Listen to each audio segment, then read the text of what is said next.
Well, a very good evening, everybody. We made it, eventually. Ladies and gentlemen, when Big Ben strikes 10 past 8, whoops, we will be able to begin reading out the results from the 10th MHOC general election. Over the last term, we've seen the Conservative and Labour parties group together in an unprecedented grand coalition, which then fell apart, leaving the Conservatives to govern alone. Will it be another term for Leafy Emerald? Will it be another term for the Conservatives in government? Or will it be the turn of the Liberals and of the No-Heart to assemble a new coalition to break new ground and create an unprecedented new government? Or will it even be Labour, return to power with additional support from Green allies? Tonight we will have the answers for you. And I am joined in the studio today by Toast in Russian. Hello, Toast. Hello. So, right. Obviously, as everyone knows, we're a little bit late. Sadly, the New Statesman hasn't been able to put out their stream as planned. If that changes, I will let you know. You'll be able to find an announcement in MPOC Main. If you'd like to come on the stream, you can certainly do that. And you'll be able to join the MBBC server, and Toast will pull you in at his leisure. We've already got a fine crop of listeners. Toast, would you mind putting a shareable join link into announcements for me, buddy, in the MHOC main? And do that. okie dokie. As you may have noticed, he's from New Zealand. My apologies. That's a good way to start, isn't it? You could see by the election results. Okay, so we are going to go to Tyne and Weir now, which is the first constituency returning. Oh shit, you didn't see that? Why has that happened? Oh, hang on. No, you didn't see that. Pretend that didn't happen. You might have seen a sneaky peek there. But there we go. Tyne and Weir. And Tyne and Weir has returned a Green hold, with the Green Party seeing off classical Liberal challenger NB Geordie. This is a very close race with a majority of just over 5,000. But we've seen the NUP drop from second to third, while the classical Liberals have overtaken them. We've also seen here that the Independent Regional Party Alliance candidate did very poorly, getting 358, which won't be enough to keep his deposit, I'm afraid. So it's a hard time for them tonight. So, Toast, shall we bring in a guest? We can absolutely bring in a guest. Let me get in a position where I can usher the guests in. To kind of say it's not a poor performance from the NUP. They have slipped, but it's not as poor a performance. Yeah, it's not that they've slipped really. It's that the classical Liberals have overtaken them. Geordie was a close, not even a close third. He was considerably third last time, and he's overtaken quite significantly. But the Greens have managed to sort of grip on to that seat. I mean, this is still a cut in their majority. You know, this was not this marginal last time, but at the same time, perhaps this is a sign that the Greens have been underestimated. It's very possible they might be doing better than the polls would have us believe. So, well, I'm gonna bring in Snapcrackle. He's a usual guest in our show, reliable man. So I'm gonna bring him in, and we'll have a chat to him, see what he has to say about the first results.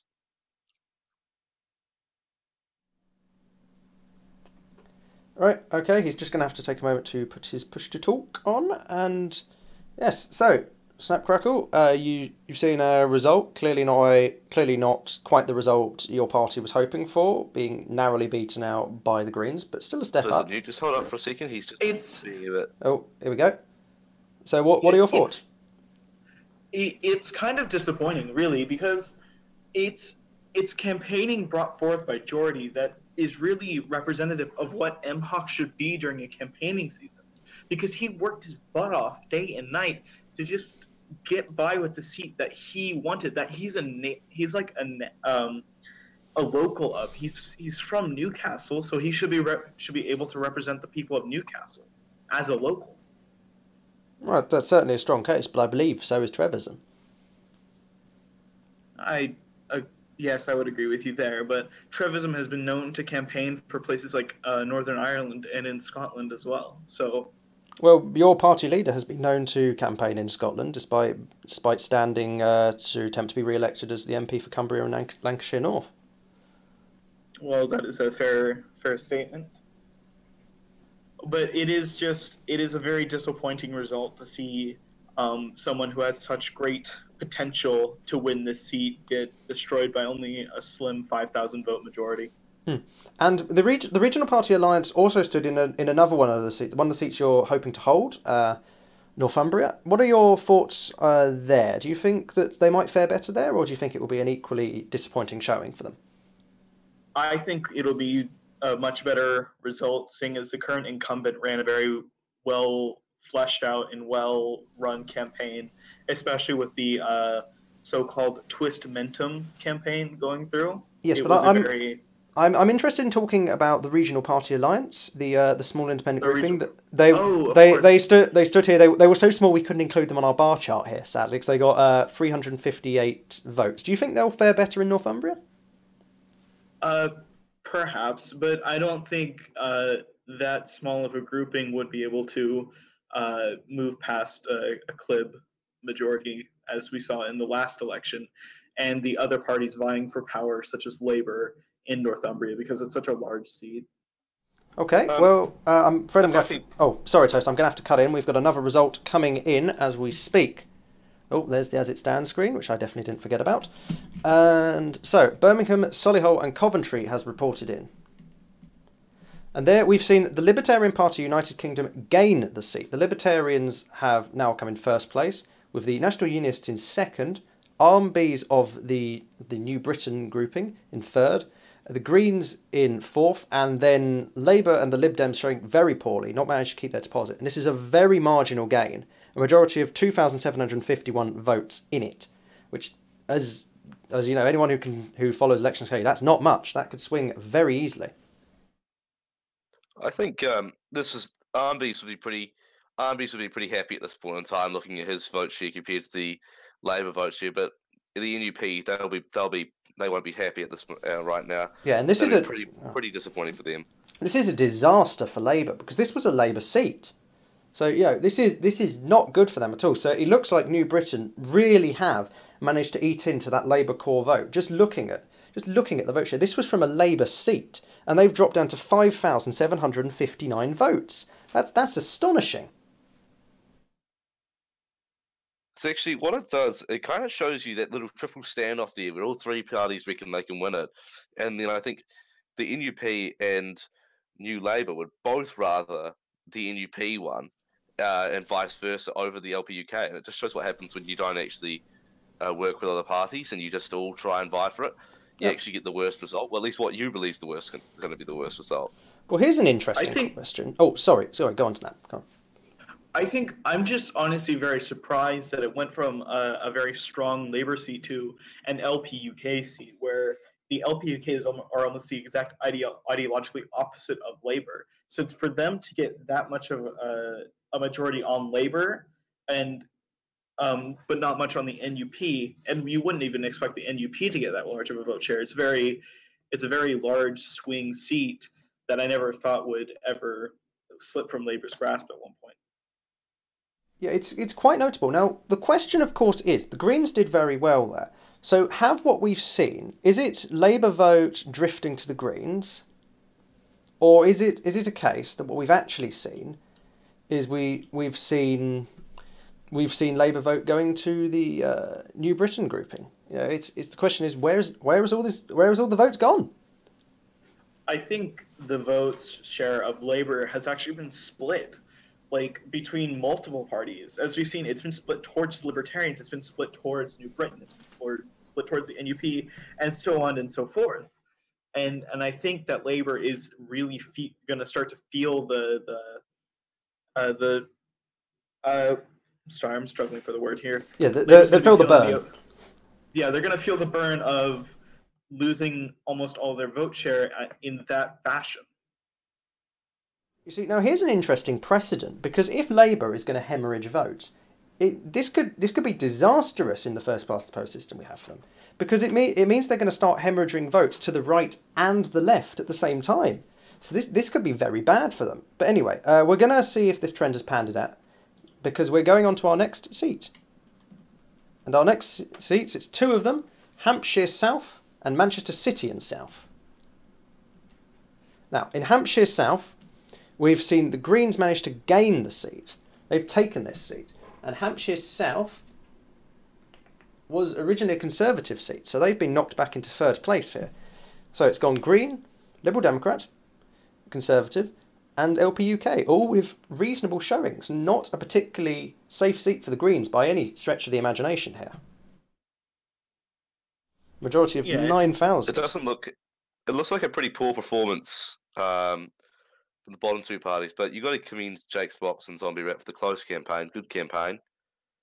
Yeah, that seems like a very good campaign. Okay, moving on to our next seat. Manchester City and South. The classical Liberals have managed to hold Manchester City and South. This one was delivered to them as quite a close marginal in the previous election when a candidate defected from the Liberal Democrats and then continued to stand under the classical Liberal banner. And it was very close marginal, but that has not panned out here. They've managed to secure a majority of 108,202 votes, which is a very safe seat indeed. And here we've seen the first result of the night that includes the One Love grouping. And they haven't done very well at all. They haven't even managed to keep their deposit here. So you have to wonder whether this will pan out over the rest of the night, whether they'll manage to secure any seats at all. It looks like it might have been a bad move for the One Love leader, the ex-chief whip of the Labour Party, to leave. But then again, maybe not, considering Labour's just hemorrhaging votes all over the place. But congratulations to Zukov 236 for winning that seat by a massive margin. Yes, it's certainly an impressive feat to manage to increase the majority by that much. That's quite an increase. And that's a fair old turnout as well, just over 500,000. And personally, I think it's really good to see an early showing of classical liberal gains and holds, or rather, in this case, it is a hold. But it's good to see a hold and a near miss. A hold and a near miss, very good. But so should we? I like seeing this here. Green short by 49. Well, that's a site we haven't seen in the past 8. So the past 4 elections, 5 elections. Back in the RSP days, but fortunately, the RSP aren't around anymore. Well, yes, it's very possible, of course, that this trend could be reversed. Because it's important to remember that the seats that tend to return first tend to be sort of in the cities. And so, of course, they'll tend to be more left-wing, is the pattern you find. So you tend to get a sort of a pendulum. You start on the left, you move to the right. And the real question is, how much do you move? So should we bring in another guest, Toast? There's been another guest right now. And just around just a reminder, if you'd like to be a guest, you can come in and sit in our lobby, and we will make room for you at our big broadcasting desk. So if you'd like to be a guest, come and join us. We'll let anyone in. Please don't say naughty words on air. But let's bring in right now Kieran Wilson, 1176905. Because sorry. There you go.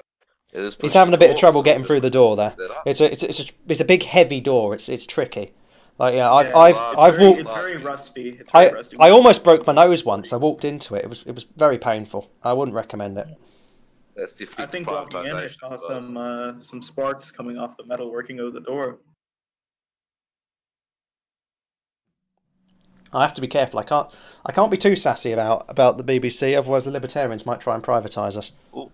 I've been notified by the leader of the NUP, the Right Honourable Baron Skemersdale, might not be Baron, might be a bit higher than that, might be an Earl. Pick a rank, any rank. The Baron. Dickie Knee, they ran Dickie Knee in Birmingham and not Master Anglo Dex. That's interesting.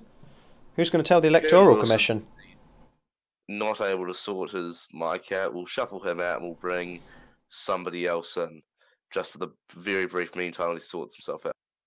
Okay, I'll tell you what, while we do that, I'm going to have a look at Twitter. Let's see what's happening, kids. Okay, we've had from the now duly elected MP for Tyne and Weir, Mr. Trevism. Cheers, cunts. Time to celebrate getting more fucked than a rope bunny. We're getting privatised. And also, it's coming home. We've also had a response from the duly elected MP for Manchester City and South, Zukov 236. I am absolutely delighted that the people of Manchester have sent me with such a large mandate to Westminster. Oh dear. Well, I've already opened the swearing door, but I'm not sure we should talk about If I can- throbbing mandates. Bring in Jake's box briefly. He was just lost that seat in Hampshire South, so he would be an interesting person to talk to. It's interesting how he's gotten to the studio so quickly, but that's up to That's for we totally don't have like kidnapping teams with helicopters. It's fine. Could be We wouldn't could do be- that. That would be a gross misuse of taxpayer funds. could Is be he going to be a able to professional figure out how to sprinter. speak into the microphone, or is that? Oh dear. Actually Just take the microphone. a little shout to all of our incoming guests. Set yourself to push to talk before you come in. It will save you a lot of time. Okay. So, is it time? It is not time. We are expecting another result in no less than 2 minutes. Okay. Oh, hello. There he is. Hello. Okay. Conciliations, JKEX Box. You came very close. Came very close. Thank you so much. So, what are your take on what we've seen so far? It was a close election. The Greens have really gone beyond expectations. Congratulations to Zombie Rat, Hampshire South. The people have had a chance to speak. It's quite a change from a Conservative MP, isn't it? Mm-hmm. People are pretty confused about some of those green wins. After this is from what I'm hearing in my inner sources, they're pretty confused about how the Greens are still winning. But that's up for the vote. That's obviously been up to the voters to decide. And my commiserations to you, Jake Spot. Thank you, Zombie Rat. He ran a good campaign, and I'll see him, and I'll keep standing up for Hampshire South in the UK. Well, perhaps your party will be able to secure a regional list seat to make up for it. But I'm going to have to take us to our next result. It's Leeds and Wakefield. Now, Leeds and Wakefield, again for the Libertarians, another new gain. The Libertarian candidate, Sinarkos, who I understand has actually left the Libertarian Party, but because of how our electoral system works, he was still representing the Libertarian Party, so the seat has gone to the Libertarians. Anyway, he has managed to win it with a majority of 18,547 votes. Quite a low turnout there. And we've seen the Labour Party in second place, we've seen the NUP in third, and the Conservative candidate in fourth. If I can say, first thing that strikes me is that this is a poor result for the Tories. Well, it's a poor result for Labour. It's their seat. I'm quite surprised we haven't seen any conservative results or positive conservative results yet. The night's still young. Yeah, but considering past elections, they've gotten some pretty early positive results these past few general elections. So it's very surprising to see them not doing as well as they used to. I think the Conservatives saving I'd like grace. just to briefly say, if I may, that Leeds and Wakefield was in fact gained from. It was the Labour Party. It was the Labour Party. It was a Labour seat. Labour Party. I've got a big sheet in front of me. You can just ask. So do I, but I was scrolling. I was looking up and down the sheet, and my glasses had obviously slipped off my face in excitement. Ah, we're not as young as we once I were. was just excited to see who would have discussions with him. Well, I've been asked to read out a statement on behalf of One Love. Sinarkos, LP UK candidate not in the LP UK, has won the seat for the LP UK despite not being in the LP UK. I think that's a reasonable summary of the election so far. Yeah, that's pretty accurate. So would you like to explain to the voting public what Sinarkos will be doing and who will be representing them for the next 5 years? 6 months. Or one term. 6 months. 6 months. So you're thinking of the old electoral system. It's 6 months. So how it will work now is, unless you're a part of an independent grouping, how it works is the seat is effectively owned by the party. That's how the party list works. And so that applies to first past the post. So even though the candidate being stood there is that person, it's considered good precedent to actually have the person who ran there standing there. In practice, it can be anyone. So what will likely happen is the seat will be reassigned to a Libertarian member. And you see, this is in some ways a lot better for the Libertarians, because we remember there was a great controversy when one of their 5 initial bench from the last election defected. That was the MP for Buckinghamshire. I forget his name. Was it Kay Wilson? I think it was Kay Wilson. And basically, so now what will happen is if a Libertarian MP defects, the Libertarian Party keeps the seat. So now they'll have to assign Sinarkos' seat to another candidate and see if he can be re-elected next time. Upon checking another sheet, I figured out that it was indeed Stalinomics that held Buckinghamshire before defection. Ah, it was Stalin, of course. What do I got Kate Wilson from? And we had the famous Friedmanite's infamous letter. What a letter that was! I would like to remind all listeners, especially younger listeners, that there is never any reason to vandalise letters. Now, moving on to our next set of results, we have 2 results coming in without vandalism, I hope. South West London and Manchester North. In South West London, the Liberal Democrats have managed to hold their seat, with the Liberal Democrat leader, the No Heart, being elected with a majority of 84,182. Now, 3-horse race, the Labour Party in second place, Conservatives in third. So that's probably a good sign for the Lib Dems. They haven't lost their leader's seat. That's usually frowned upon, I am told. There'll be a whole bunch of politically informed teenagers not drinking now that the No Heart has gained his seat. I'm sure. So now, if I can just, I ended too ceremonious there. We need to do Manchester North still. Manchester North. Hang on, wait one sec. The Greens have gained Manchester North, taking it over from the Classical Liberal Party, who unfortunately have been knocked into third place. Commiserations, Snapcrackle. Oh, sorry, no. Yes. Sorry, no, they took it from the Lib Dems. I'm getting confused. Snapcrackle was a member of the Lib Dems, and then it's very confusing, this election lark. So anyway, the Lib Dems stood down to endorse the Classical Liberals. Classical Liberals came third. That's not a great sign, and the Greens managed to gain it with the controversial NUP MP unknown user 717 in second place.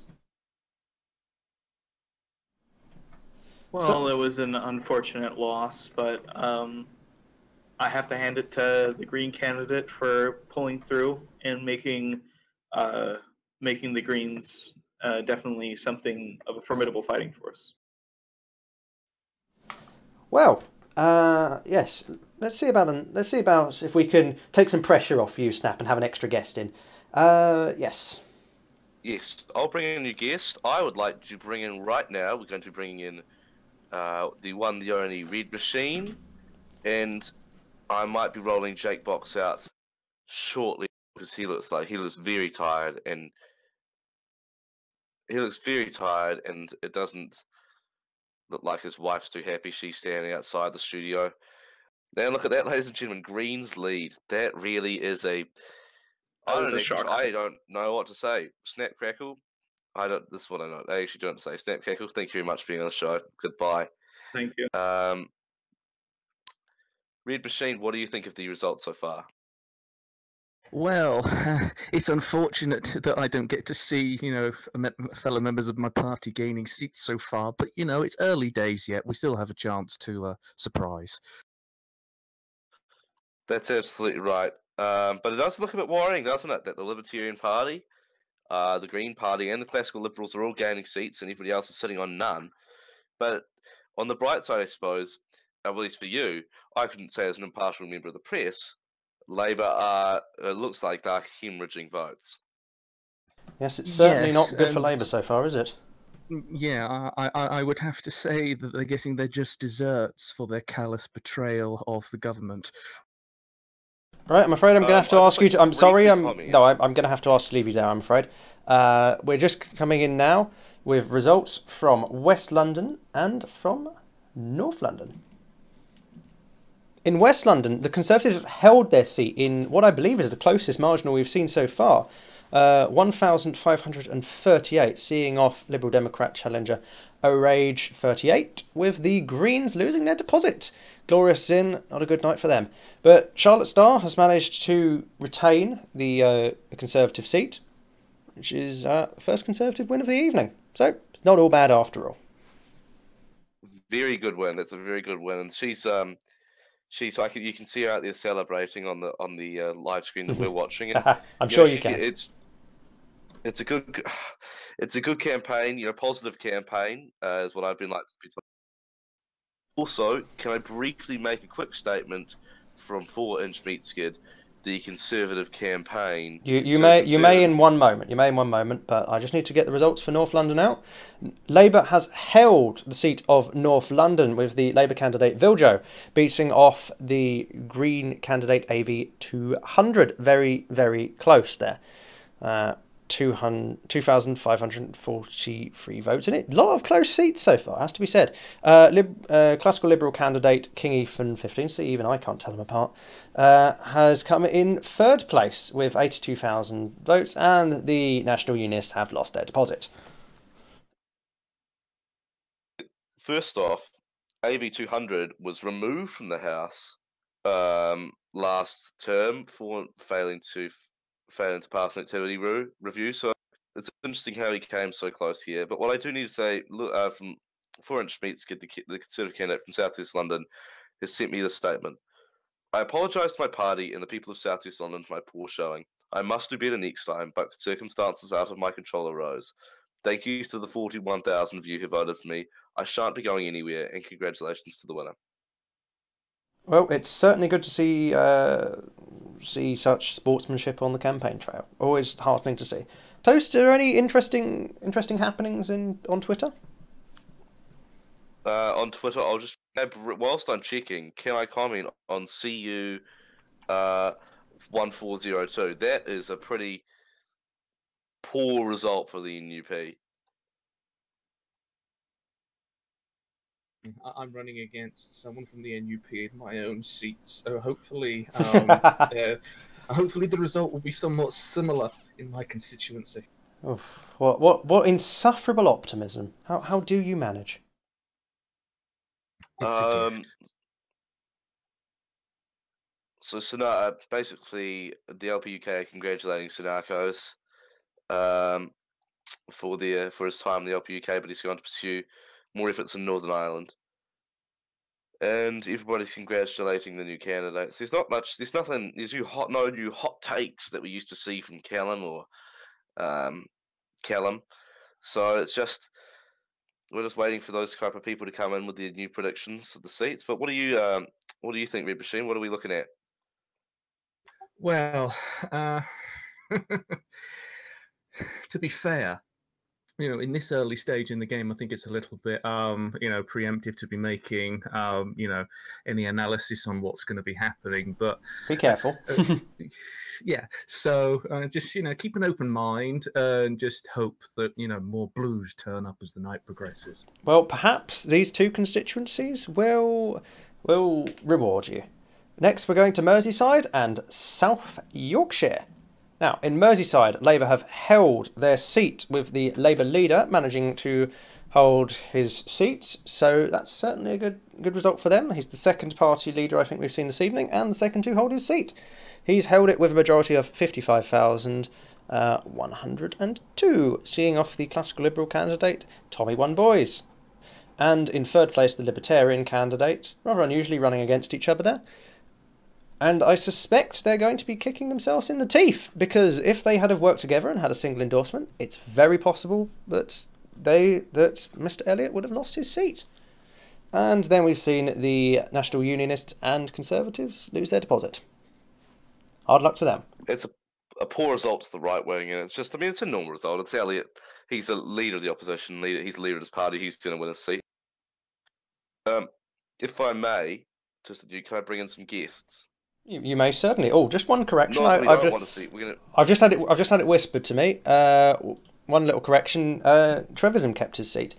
So 3 leaders. Now, in South Yorkshire, the National Unionists have gained the seats. They've taken the seat, coming into first place with the Greens in second place, and the classical Liberal candidate Archie Smith in third. Pretty close seat. 11,000 votes in it.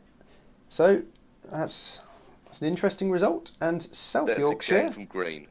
It is indeed. So that's not the result the Greens were hoping for. Certainly not. I guess the people of South Yorkshire prefer nationalism to green energy policies. We're just going to be bringing in... You're a sassy one, you are. Right now, we're just going to bring in Charlotte Starr, newly elected MP for West London. And then shortly after, we're going to say goodbye to Red Machine. We're going to bring in Vigio. I don't know how to pronounce that. Vigio. Whatever his name is, he's the MP for North London. And we'll have a chat. Charlotte Starr, welcome. Oh, she hasn't quite made it through the door. Like, someone help her with that rusty bloody door. Good grief. I'm What? all right, thank you. Hello. Did you get through all right? Did it catch you? It didn't catch me. I was perfectly fine. Oh, I'm glad to hear it. Well, welcome to studio. Congratulations on your election as MP. Here, here. Thank you so much. I had literally no expectation that I'd win. I fought a very hard campaign, but my opponent, he fought a very hard campaign as well, and I'm sorry that he lost, but I suppose that's how politics is. I'm very happy that I get to represent my community. Thank you so much for inviting me into the studio. Well, you know what they say. It's never any good to be a pessimist. I suppose that's very true. So, what are your takes on the general results? Do you have any interesting tidbits to give us? I mean, I think I've been saying this earlier on Twitter, but I think there's a surge of libertarianism both from the left and the right this election, both in the results of the Greens and the Libertarians. It does look that way. It looks like Labour's losing their seats, but it's good to have. You've got one Conservative seat on the map, so everybody, all the national parties now have a seat. I'd like to point out. That's very true. But if we keep this result going, it looks like the Greens are going to be going alone, which will be something we haven't seen in a very long time. Well, there's still all to play for. Don't get too carried away, Toast. There's still all to play for. I'm just excited. He can't. He's not even sitting still at the moment. He's bouncing around. I'm fairly confident that Leafy Emerald will be returning to Downing Street as Prime Minister of a national government. But plenty of things can happen tonight. If we look at the polling, it's looking pretty rough. Like, it looks like a pretty hung Parliament. So, it's that trend isn't going away. I mean, last term we had what was described as the most hung Parliament in history. Perhaps we're going to beat that record. A very well-hung Parliament. Oh, you just can't say no when a Parliament's well hung, can you? God. Good Lord. Red Machine, on that note, buddy, I thank you very much for coming on. The the current ECNC Secretary. And I'm going to be bringing in Vigio for a short amount of time. And after him, ladies and gentlemen, you get ready because the editor of Model to SaltCon is coming on in a short amount of time. If Vigio is in the studio. Thank you for having me, gentlemen. Thank you. Okay, he's not in the studio as far as I can see. So he won't be coming in. I'll be bringing in Padanub, the editor of Model SaltCon, and briefly just for some hot takes. I do love me a hot take. He is a larger gentleman. He's a larger gentleman around the way, so it's hard. Careful. He's large in terms of personality, not size. Thank you, Star. See, I should get rid of Toast and keep you instead. You're much better. Hello, Nub. Did you make it in? Good evening. Yes, made it fine. So, do you predict a SaltCon article coming up? Not at this moment. There are issues within sort of some of the constituencies, some of the areas we're seeing some really low turnouts in terms of candidates that have run sort of not the best campaign. They shouldn't have won, but there is definitely something there that they should be getting higher votes. But that's something to review at a later date, really. Right. Okay. Well, perhaps this will change your mind because we have some more results coming in. We've got results from Central London and from Clydeside. In Central London, the Classical Liberals have gained the seat. This is the, I believe, former deputy leader. Yes, former deputy leader. I should know this. It's my own party. The former deputy leader, formerly known as Red Wolf, now the Devil You Know, has gained the seat, beating out in a 2-horse race Premier Hirohito of the Labour Party. So that's a gain from the Labour Party. This really is a 2-horse race. There's no other party standing here. It's a massive gain as well. I mean, if you look at the previous results for London Central, Labour were on just shy of 200,000, while the Classical Liberals were about 63,000. Yes. So for them to go from 63 to 205 it's just absolutely massive. And it's interesting because there's a very strong left-wing tradition, isn't there? Because I believe they inherited it from the United Communist grouping in Election 8. Am I correct in that? I think I I'm am. not sure. I don't have the data, to be honest. You don't have a memory that long. Okay, so Star, do you have any comments? You're elected one constituency over, one to the left. Well, I've always found Premier Hirohito interesting as a wider political figure going all the way from the far right to now the left. It's a very interesting result. I think it seems to be in line with this rejection of authoritarianism by the UK electorate. We're seeing a very low turnout as well, so I wonder whether the two-horse race has really disenfranchised a lot of the electorate here in central London. I think that's very likely as well. Briefly, I'd like to... for God's sakes, there's basically a riot happening in the lobby. Two candidates for South East London are just shaking the glass, banging on it. It's not acceptable. Quieten down. Can we not get some security? Come on, we're a big corporation. Can't we afford it? Bring the devil you know and newly elected MP for Central London, just for briefly make a few comments, then we'll be ushering him out the door again so he can go speak to his constituents. Oh, I'm so sorry. We've got one more result just came in. Clydeside. Labour has gained Clydeside.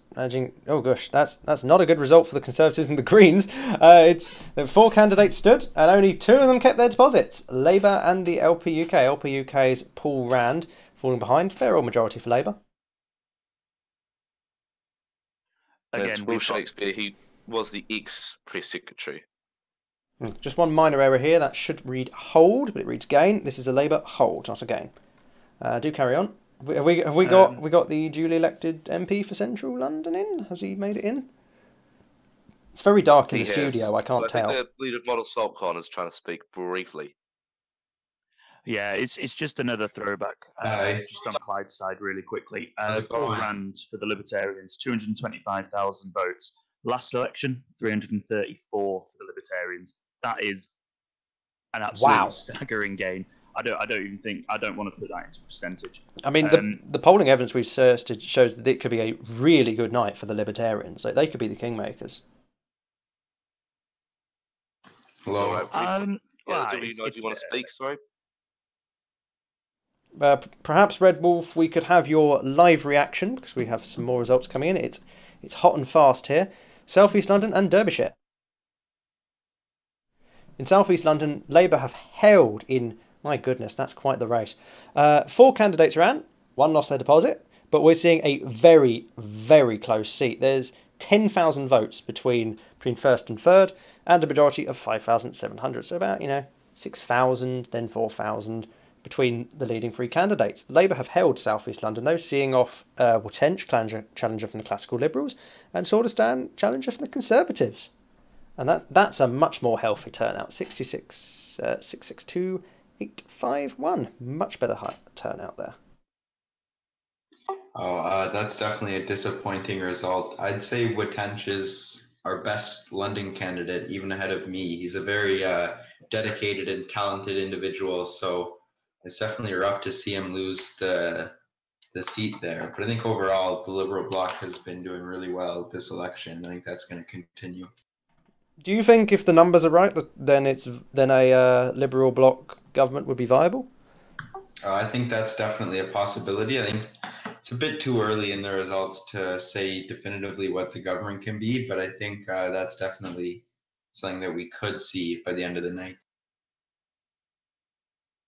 Okay, well, moving on to Derbyshire. The Conservatives have held Derbyshire. Dr. Caesar MD, former Prime Minister, has managed to hold it off. Very close, 1,000-vote majority against Labour's Mugalis Royal, with the Libertarians at 60,000, Pax Britannicus of the NUP at 44,000, and the Liberal Democrats have lost their deposit.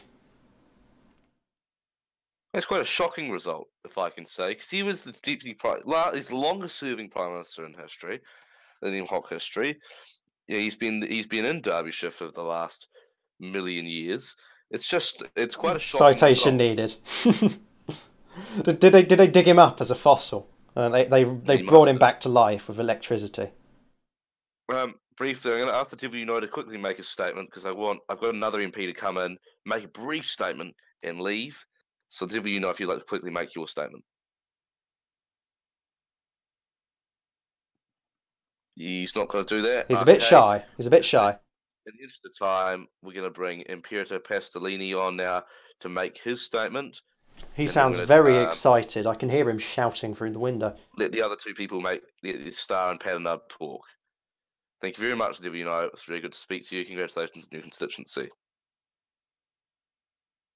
And Imperator Pastellini, in you come, if I can drag you in. Don't drag him in. Ask him politely to step in. Dragging is very impolite, Toast. You should know this by now. Hold the door open for him as well. I know. Isn't he awful? Isn't he awful? Well, as he's dragging, or I hope politely requesting him to come in, we're on to our next results. Northamptonshire and Rutland and East London. Now, in Northamptonshire and Rutland, Leafy Emerald will be very pleased to hear that he's managed to hold his seat. I think the fourth party leader? I can't keep track anymore. Probably the fourth party leader to hold his seat. That's a disastrously low turnout, though. My goodness.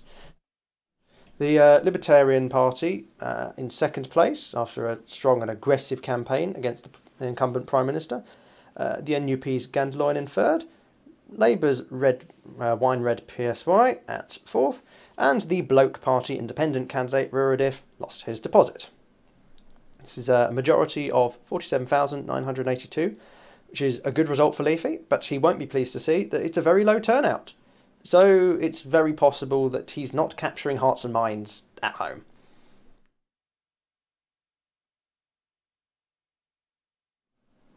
So, does anyone have any comments? Pastellini's coming in. Sorry, we just had a bit of technical difficulties on my end. Okay, well, while you do that, we'll bring in our next seat, East London. The Greens have held the seat of East London in a three-horse race, seeing off two Dam Kawai, the NUP candidate, and the Classical Liberal candidate Balag 12.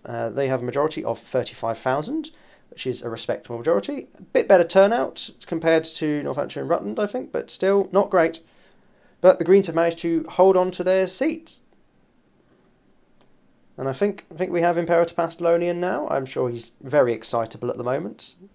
Hello? Am I... Yes, we can hear you're in.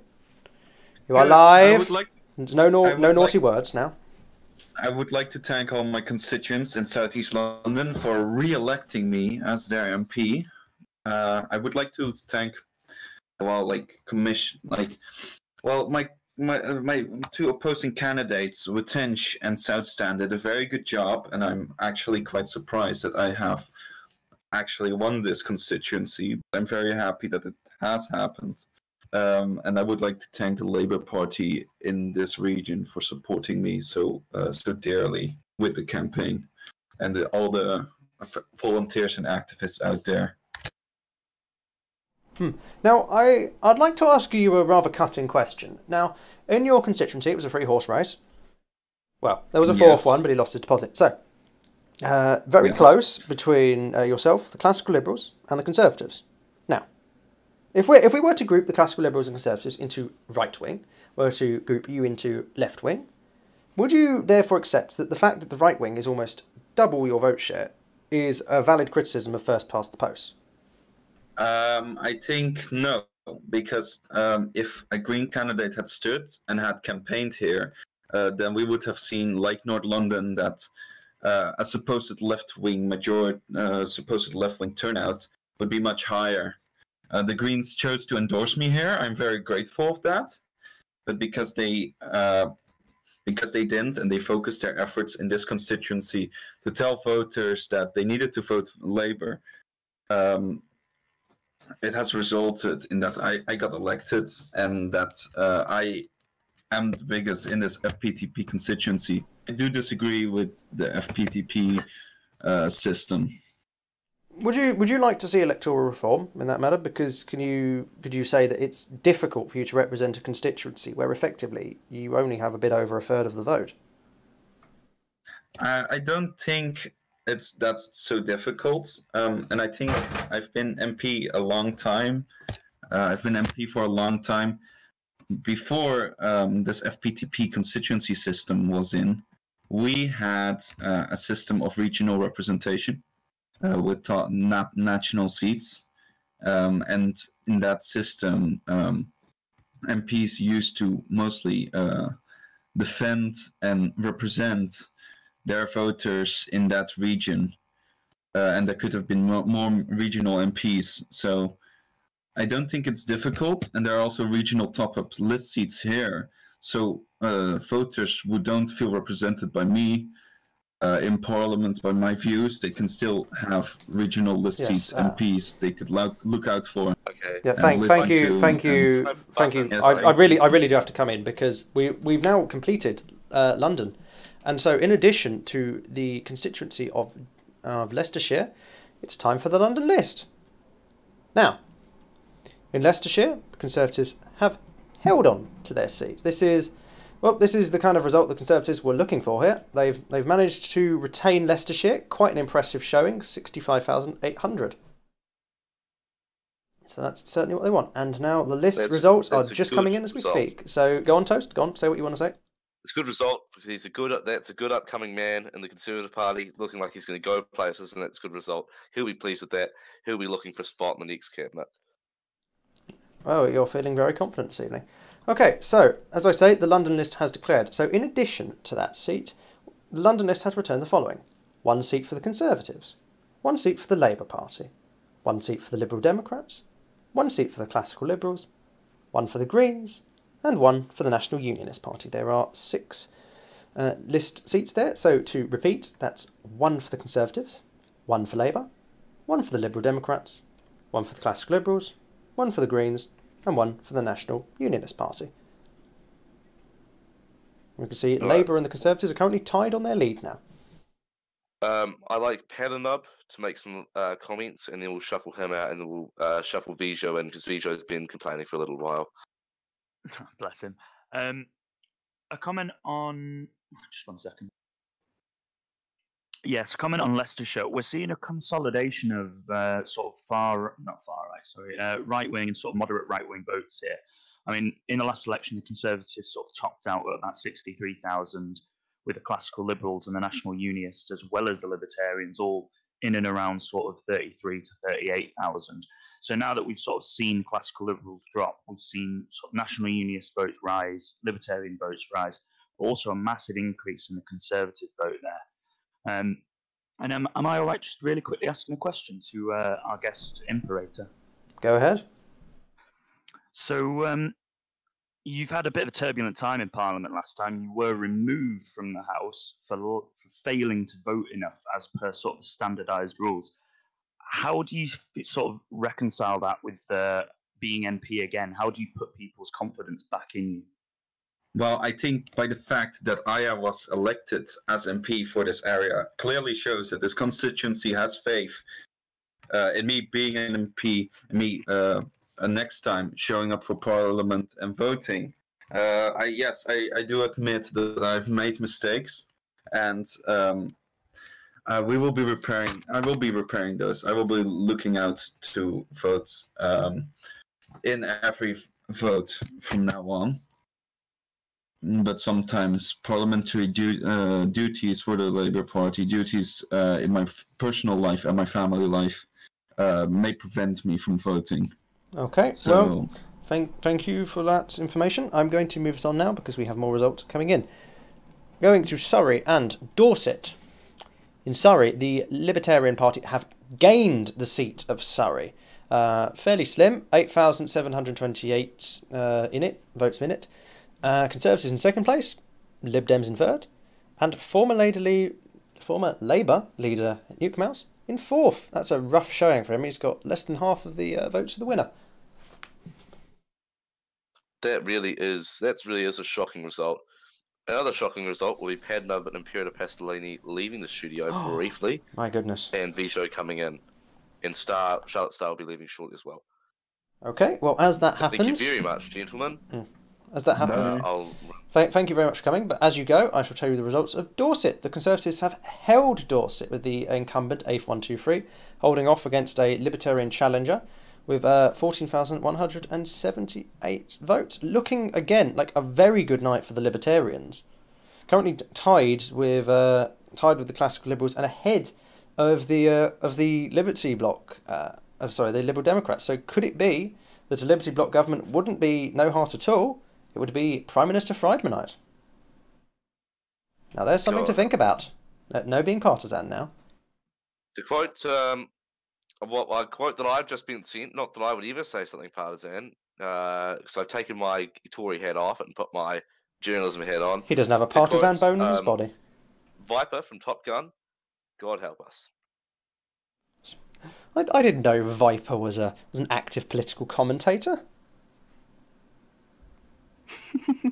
I wasn't aware of this.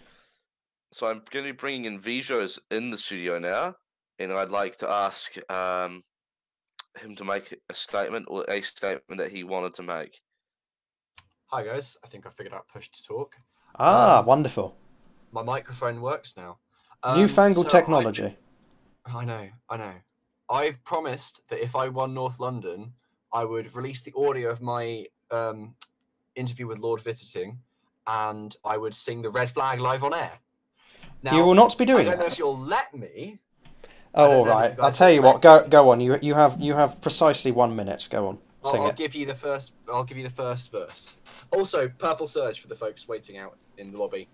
The people's flag is deepest red. It's shrouded off Dharma's dead. Star, are you allowed to sing this?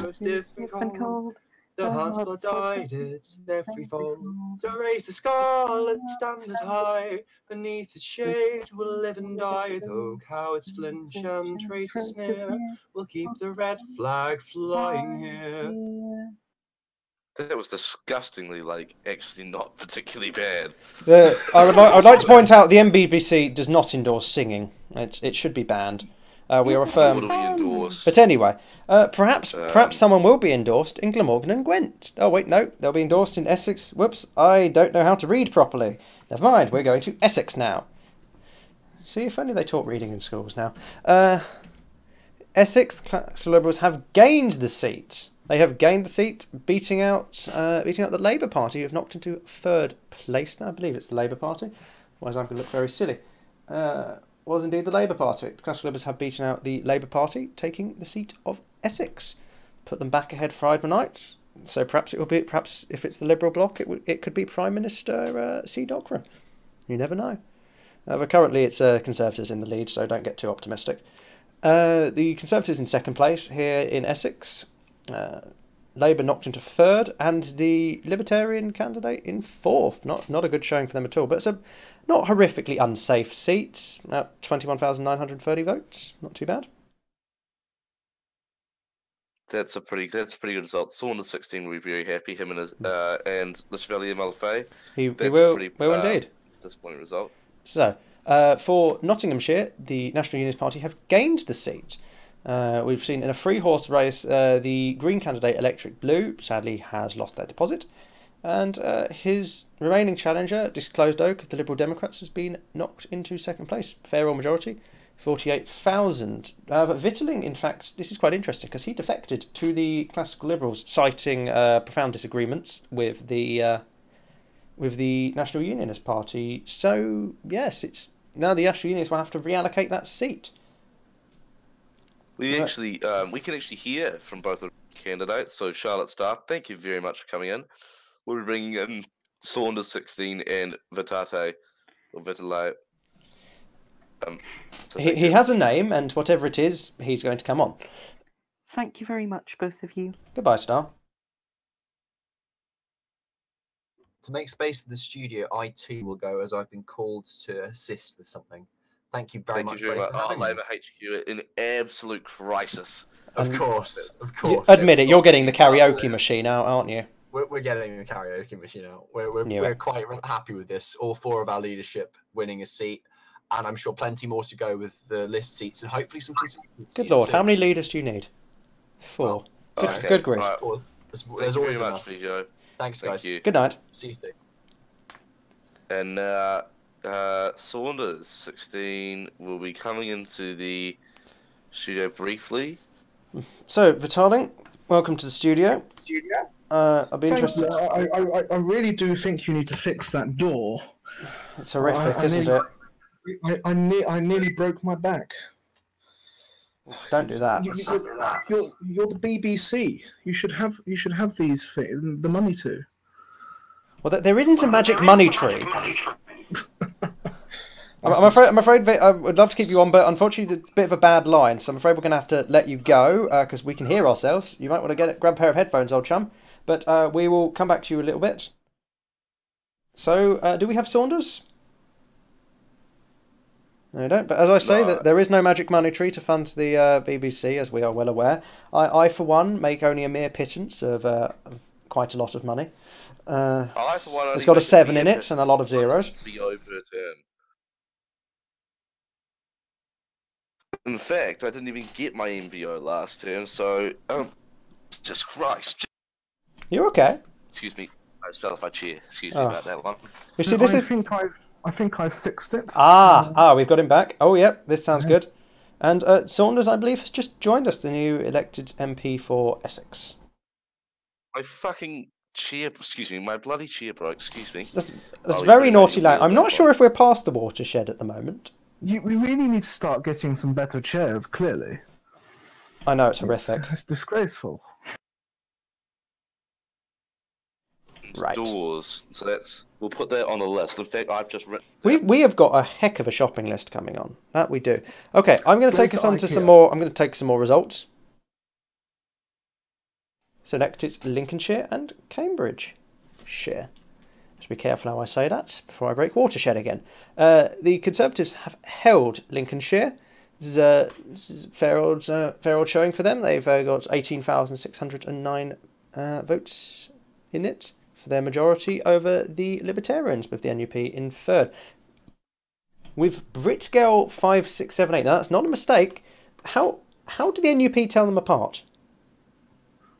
Well, we just assume that Brit Girl is the wife of Brit Boy. You see, that's what we used to do anyway. Well, that sounds quite reasonable, but personally, I would be confused. I don't know. That's just me. I'm sorry. What was that, Toast? Contact with the females was banned by the NUP Constitution. I don't know which copy of the NUP Constitution you've been reading. Anyway, yes, so that's a bit concerning. Moving on. The Cambridgeshire has been gained by the Liberal Democrats. This was a lot closer last time, but was a Conservative seat beforehand. But the Conservative candidate Purple Slug has been knocked into second place, with the Labour candidate Poke Pun not having a good night of it, losing their deposit. It's good to see that the Liberal bloc is coming out in force tonight. It's quite encouraging to see. You say that from a completely non-partisan perspective. Of course I do, you know me. And of course, because extrapolation is always correct, if this pans out and it's a Liberal bloc coalition, how would you feel about Prime Minister Dockwra? It would be a welcome change for the United Kingdom in terms of economic policy, in terms of policy on defence, and also on Brexit. So I think there's bright future ahead if there is a C-Lib-led government. I see. Can I be heard now? You can indeed. Hello, Saunders. You made it. Brilliant. I've been having a lot of trouble getting through this door. I know. It's terrible, isn't it? I put in a repair order last election after the stream. They haven't touched it. I think it's got worse. It's okay because I will have to take civil action against the MBBC if my back gets any worse. I know my back has been hurt very much. Oh no. Oh. It's Toast's fault. I'm out of it. Bye guys.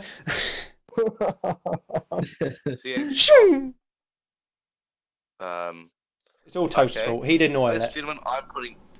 Oh, he's back. I was trying to shuffle into your seat. He's got no nice. You get away from my seat, young man.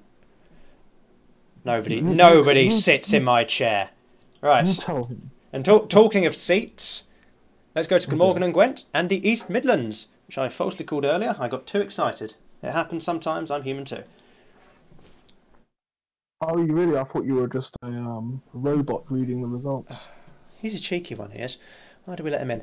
Okay, so Glamorgan and Gwent, Plaid Cymru have held the seat. Quite mildly deceptive bar chart there, but that's a fair old majority of 172,000. My goodness, is that the highest majority we've seen so far tonight? I think it might be. It seems that the people of Glamorgan and Gwent have smiled upon Plaid Cymru because they've held their seat, seeing off the Welsh Liberal candidate. I'm not even going to try and say his name, David Swift, the Labour Party, who also was very kindly assisting us with our graphics this evening. So shout out to him. Came in third place, and the Conservative candidate lost their deposit. Well, that's how it tends to go in Wales, isn't it?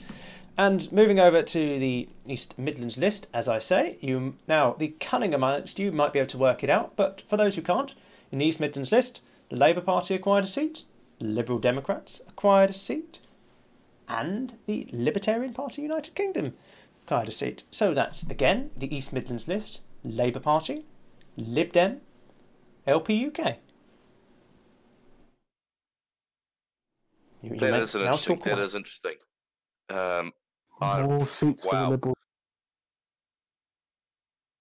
Fribe and I, we can expect we'll be having a mass amount of showing a mass amount of sportsmanship right now.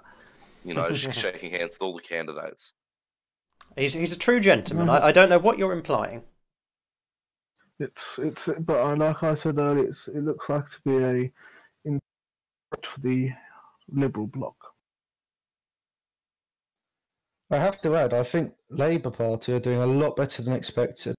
Yes, they're one behind the Conservatives. Perhaps the polls have underestimated them. It's very possible. I mean, it's very hard to tell because we've seen the early sort of splitting of their vote hasn't seemed to have panned out particularly well. So that seemed to be sort of flukes. So the question is, of course, now can they overtake the Conservatives? There's all to play for. You know, if they could overtake the Conservatives here, you know, take a good few solid wins, then it may not be Leafy Emerald as Prime Minister. It might be Mr. Elliott. It's a bit of 4D chess. I'd just like to bring in somebody new, not because anybody here is getting boring. So that. Well, while you do that, Toast, I shall bring in some more results. Bedfordshire and Hertfordshire and West Yorkshire. Now in Bedfordshire and Hertfordshire, the Liberal Democrats have gained the seat, majority of 27,339, which is a disappointing result for the Conservatives, who have been knocked into second place, with Labour's Bobby Bath in third place, quite a way behind. So 120,000 votes between the top and the bottom. But that's a Lib Dem gain. Another Liberal bloc gain, I have to say. Okay. You're insufferable, you really are. I know. I'm very glad to see it. So, talking of Liberal bloc gains, I hate to prove you right. West Yorkshire, the Libertarian Party United Kingdom, have gained the seat. They've taken West Yorkshire, and that's been taken from the Labour Party, who have been knocked into second place. Majority of just shy of 50,000, so that's quite a swing indeed. And the Conservatives, hasn't been a good night for them here. They've lost their deposit. 4,000 votes for Keelan D, who I believe, was he formerly affiliated with the Ulster Unionists? By my knowledge of Northern Irish politics isn't as good as it should be. Currently working pension secretary. Well, he's not anymore, but he used to be former work and pension secretary for the last government, yes. So, yes, I've had a little drinky, and now we're back to our map.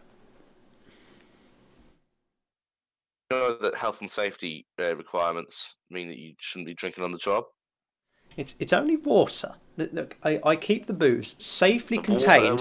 I don't keep the booze in the studio because I know if I have the booze in the studio, you'll drink it. That's why I don't have it in here.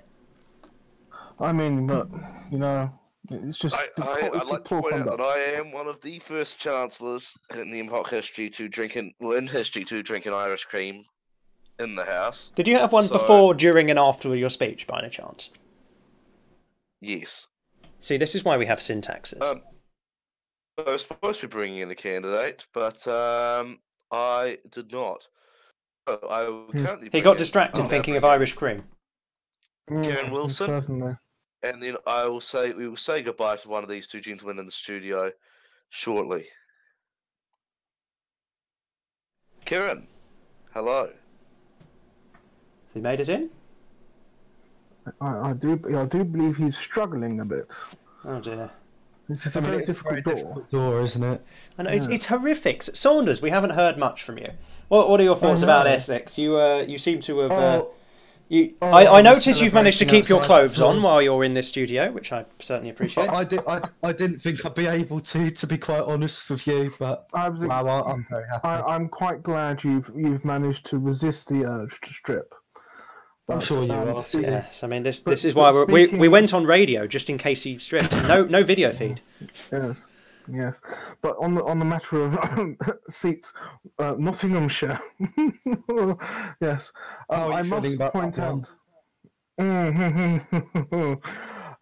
I'm feeling I congratulate the National Unionists / me. I must point out that it's none of their work. It was my campaign, which I did fight rather hard on. I managed to avoid quite easily bigoted topics like immigrants, Christian fundamentalism, and all the typical hallmarks of the NUP. So, no, you mustn't be too partisan. That's my job. I don't know what you're talking about. Because Kieran Wilson actually, he fixed his voice. He's had a couple of smokes out in the reception area. Oh, hi. Don't you know that's no good for you? Don't you know that's no good for you? Don't you know you're not allowed to smoke in the premises? Yeah. Sorry, I also got stuck in the door as I was coming through. My coat got stuck in the door. I know. It's that really is a shame. I think they should pay for that coat. I think you should mind your own business. I ain't paying for anything. Yeah, hey. You sure that's just water there, Twisted? I couldn't possibly comment. I couldn't possibly comment. If I need to go to the hospital, Twisted, I will send you the bill.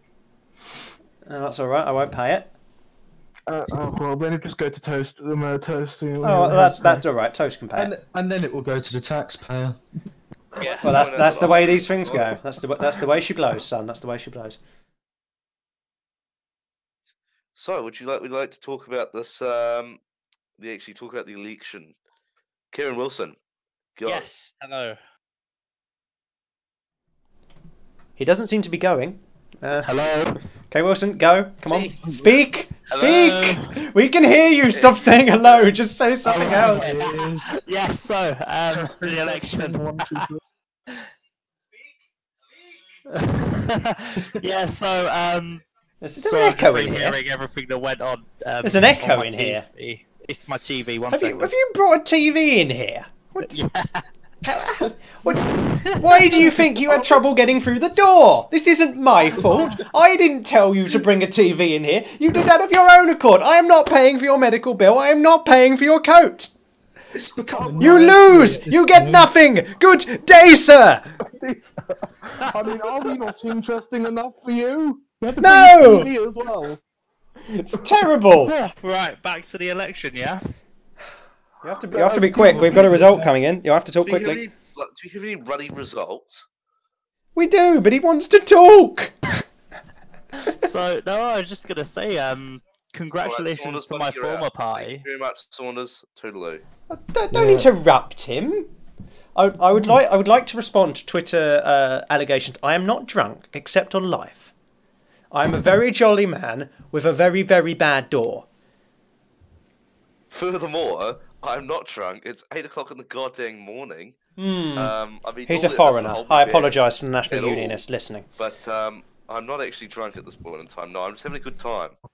Right. Yet. So now You're that not drunk yet. Yeah, I mean, I know he snuck a hip flask or 5 in. I wasn't going to bring it up, but I brought it up now. So while he sneakily adjusts his hip flask so that we can't see it, we're going to go on to some more results. Lancashire South, Norfolk and Suffolk have just returned. In Lancashire South, the National Unionist Party have gained from the Conservatives here. We're seeing the National Unionists come first, with the Classical Liberal candidate Fresh 3001 in second place. The Conservatives in third. That's quite a knockdown. They've dropped down to 57,000 votes, so that's quite a bit behind. That's what, about a lot behind them? I'm not going to do the maths. It's about 130,000, I think. And C19JF of the Labour Party has lost his deposit. Well, it's even though it's Fresh quite 3001 will be disappointed if I can say he fought pretty hard. He's a really good candidate. I've met him personally on a couple of occasions, and he'll be pretty disappointed. That's just how it goes. Anyway, in Norfolk and Suffolk, the Classical Liberals have gained the seats. The Classical Liberal leader, C. Docra, has been elected with a stonking majority, 121,000, beating out the Libertarian candidate, Eugion, with the Labour Party candidate at 78,000. And I'm not sure if the Conservative Party candidate has kept his deposit, but if he has, it's not by much. He only got 7,487 votes. So the Classical Liberals have gained from the Labour Party here, who have dropped to third place. I mean, we're getting a bit of a stuffing tonight, aren't we? yes. It's not going well for the Conservatives so far. But in respect to Fresh earlier, even though he came second, it's not a bad result. It was a very respectable result. So I congratulate him on that. He did fight very hard. I mean, the Libertarians are doing extremely well tonight. Indeed. Sometimes you sort of regret leaving them, but no, I don't. I feel but we're not doing too well tonight. So maybe no. Hold on. What's up, Toasty? No, I was making. I thought you said you were. I put my deputy leader of the Tories head is coming on, and we're going to be investigating this. We'll have a meeting. Oh dear. Anyway, yeah. Sorry, continue. Lord. Dear Lord. You heard it here first on Model BBC. All right. Okay. That certainly was something. So, I made a comment earlier about how this could be one of the most hung parliaments in British history. It's looking good. Just look at that. Just look at that spread. All of the parties pick up. Even Plaid's got something. The SNP, I'm sure they'll pick up something soon enough. That is a very hung parliament in the making we're seeing here, folks. That is, that could be a very hung parliament indeed. Just to point out, with my usual comments on the Liberal bloc, they have 5 seats each. That's 15 seats, guys. Just to keep your nose out, Not biased at all. That's certainly an interesting point. If we tally up, I mean, some alternative coalitions have been proposed. Let's say, for example, we go back to the old classics: the right, the centre, the left. So the left with the Greens and Labour can command 10. Liberal bloc can command 15, and the right with the Conservatives and the National Unionists, and perhaps even the Libertarians, if they felt so inclined, that could be a fair old train. That'd be 16 there. So that Libertarians have to decide whose club they want to join. Lib Dems have to decide whose club they want to join. There are going to be a lot of kingmakers. I can't see the LP UK wanting to join anything other than a Liberty bloc government. Yes, I agree. Considering the NUP's campaign, especially with regards to the Church of England being one recently elected MP's whip and not the party, I'm not sure the Libertarians, considering their views on such things, I doubt they would want to go into a coalition or particularly work with the NUP. Yeah, the LP UK have also got a very bad habit of calling all members of the NUP fascist as well. So basically, there's not a chance of them wanting to join a coalition involving the NUP. Well, let's see what the next results bring. North Yorkshire and the East of England list. So, in North Yorkshire, the Classical Liberals have gained the seat. I believe this is a gain from the Conservatives. Let me check my records. Yorkshire. Oh no, it's not. It's a gain from the Labour Party. Oh, this is a bad time for Labour. Labour, just clarify for anyone who's listening on radio, Labour has fallen and lost their majority in a seat they held before this election. The Classical Liberals have gained the seat, majority of 140,000 over the Conservative candidate, IFX98, former candidate for Northumbria. I remember his name. Good chap, good chap. And the Labour Party have been almost wiped out in a constituency they held. This is an awful result for them. It's quite concerning, considering, like you said, it was before it was a seat that they held. You'd think that even if they had been kicked out of the seat, they would still hold some reasonable amount of votes. But they've all but been decimated there. It's a disaster. I mean, I understand Kirik's had quite a poor campaign, but I didn't realise it was this bad. Yes. I mean, I said it was a bad night for the Conservatives, but it's definitely a bad night for Labour. There's no way of, like, all of their seats the ones they've won, a few of them have been, like, in the case of Elliot winning his seat was because the LP UK and the Clibs decided to take each other's votes. And then Premier Hirohito only just didn't win his, and then it's just a bad night all round for Labour, really. That it is. It's certainly not been the results they wanted. But anyway, moving on. So, as I said, we just had another fine list result. That was the East of England list. So I can now report on that. In the East of England, my goodness, the Conservatives won 3 seats. Not 1, not 2, but 3 on the East of England list. And from there, Labour picked up 1, and the Libertarians picked up 1. So the Libertarians have now been, I believe, the first party of the evening to grow more than they already had. So whatever happens, the Libertarians are at least 1 seat bigger. However, I suspect they'll be a bit more than that. It's certainly a good night for them. It's looking up for the Conservatives as well in regards to the seats. Their numbers have been pushed up a bit. Yes, it's certainly looking a lot better for them. If the sort of de facto, not quite coalition, perhaps alliance that formed when the former opposition of the Liberal Democrats, the Classical Liberals, worked with the Conservatives to deliver a budget, is looking a lot better. 21 seats, that's not so bad. If they could bring in the Libertarians on top, that would be 27. That's not a bad showing, considering we've still got a good chunk of the constituency to go. So perhaps that's the government coalition to watch. Maybe. It would certainly be interesting, of course. So there we go. Shall we have some more guests? It's a seriously interesting result, if I could say. It is. So the Conservatives. I'm not sure if they had a list seat in East of England before. I'm afraid I don't have the record. But they lost 2 first past the posts, and now they've got 3 list seats out of it. So maybe it's not as bad for them as they thought. But perhaps their support is a bit more dispersed. I mean, seats are seats as far as I'm concerned, whether they're list seats or first past the post seats. Seats are seats. The winner at the end of the day is the one who has the most seats. It doesn't distinguish between list or first past the post. Well, I'll tell you what, though, whatever happens, this may be the most disgusting election map in history. It's very possible. It could be absolutely awful. Unfortunately, gents, I have just received a message that I have to run away to my chambers in the north of London. So I unfortunately had to leave you there. Ah, a North London intellectual. The worst kind of intellectual. Well, what a legal intellectual. Don't be judging me. Well, as you go, you can listen to the results for North and Central Wales. Bye-bye.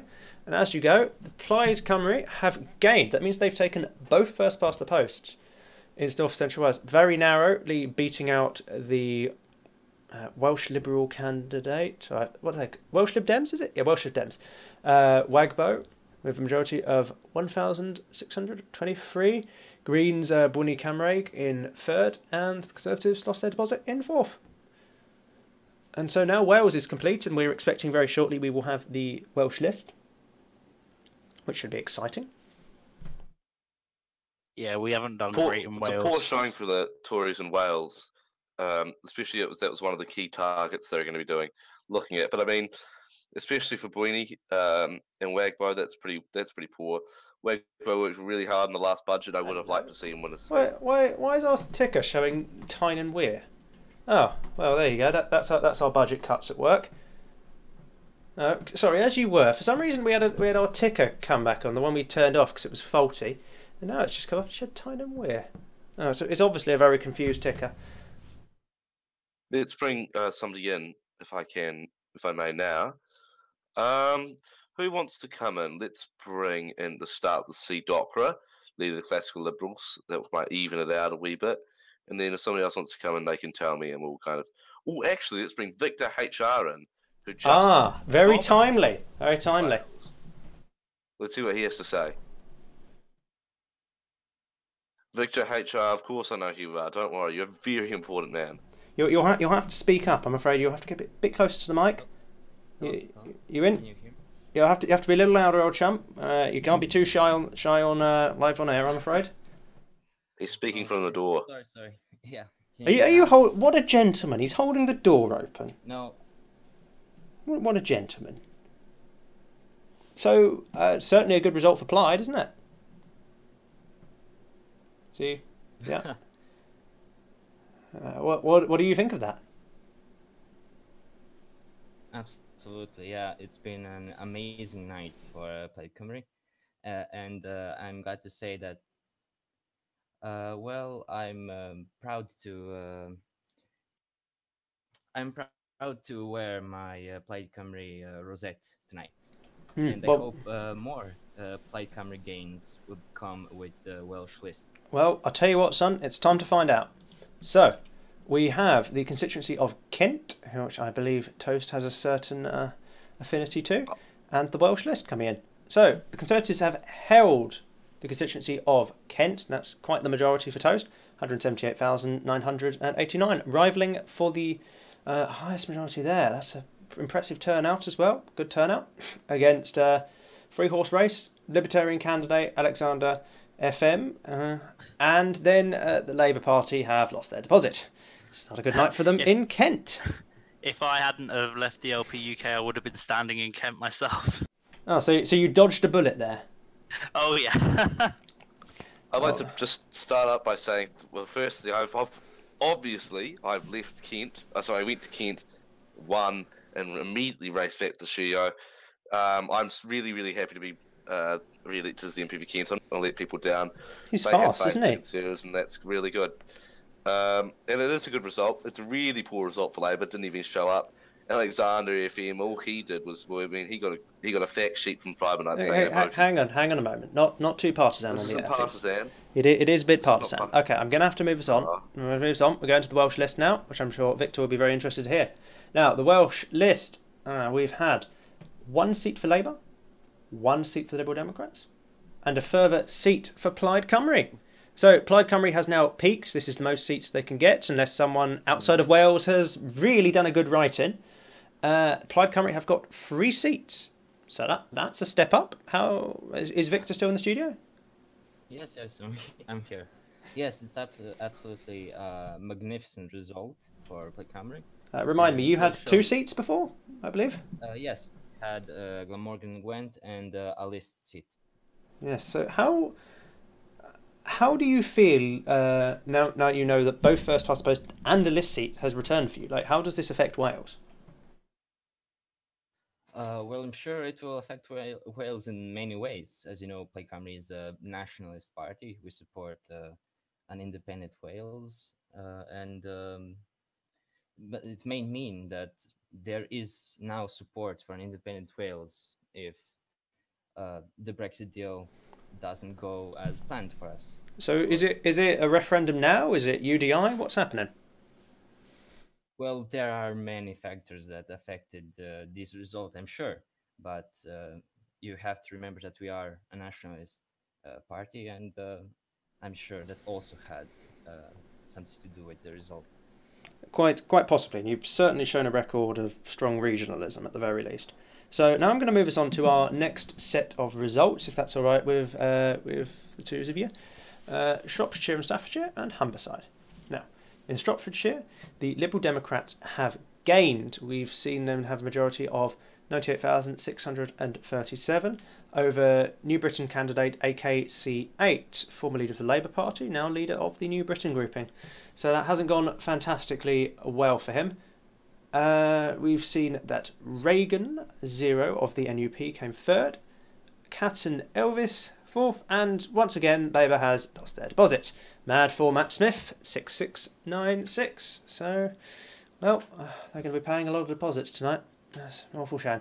But Shropshire and Staffordshire, that's been acquired by the Lib Dems. I'm trying to find where it is on my list. There's a lot of seats. Gain from Labour. Oh dear. Perhaps what we've seen here, here's my little theory, what we've seen is that perhaps the Labour vote has gone with New Britain. I think that's a very real possibility here. It looks Everyone's saying that, but Labour has 8 seats. Well, Yeah, I'm talking about in this seat specifically. That's just my little theory right. of where it's all gone. Or perhaps it's gone to the Lib Dems. It's very tricky to tell.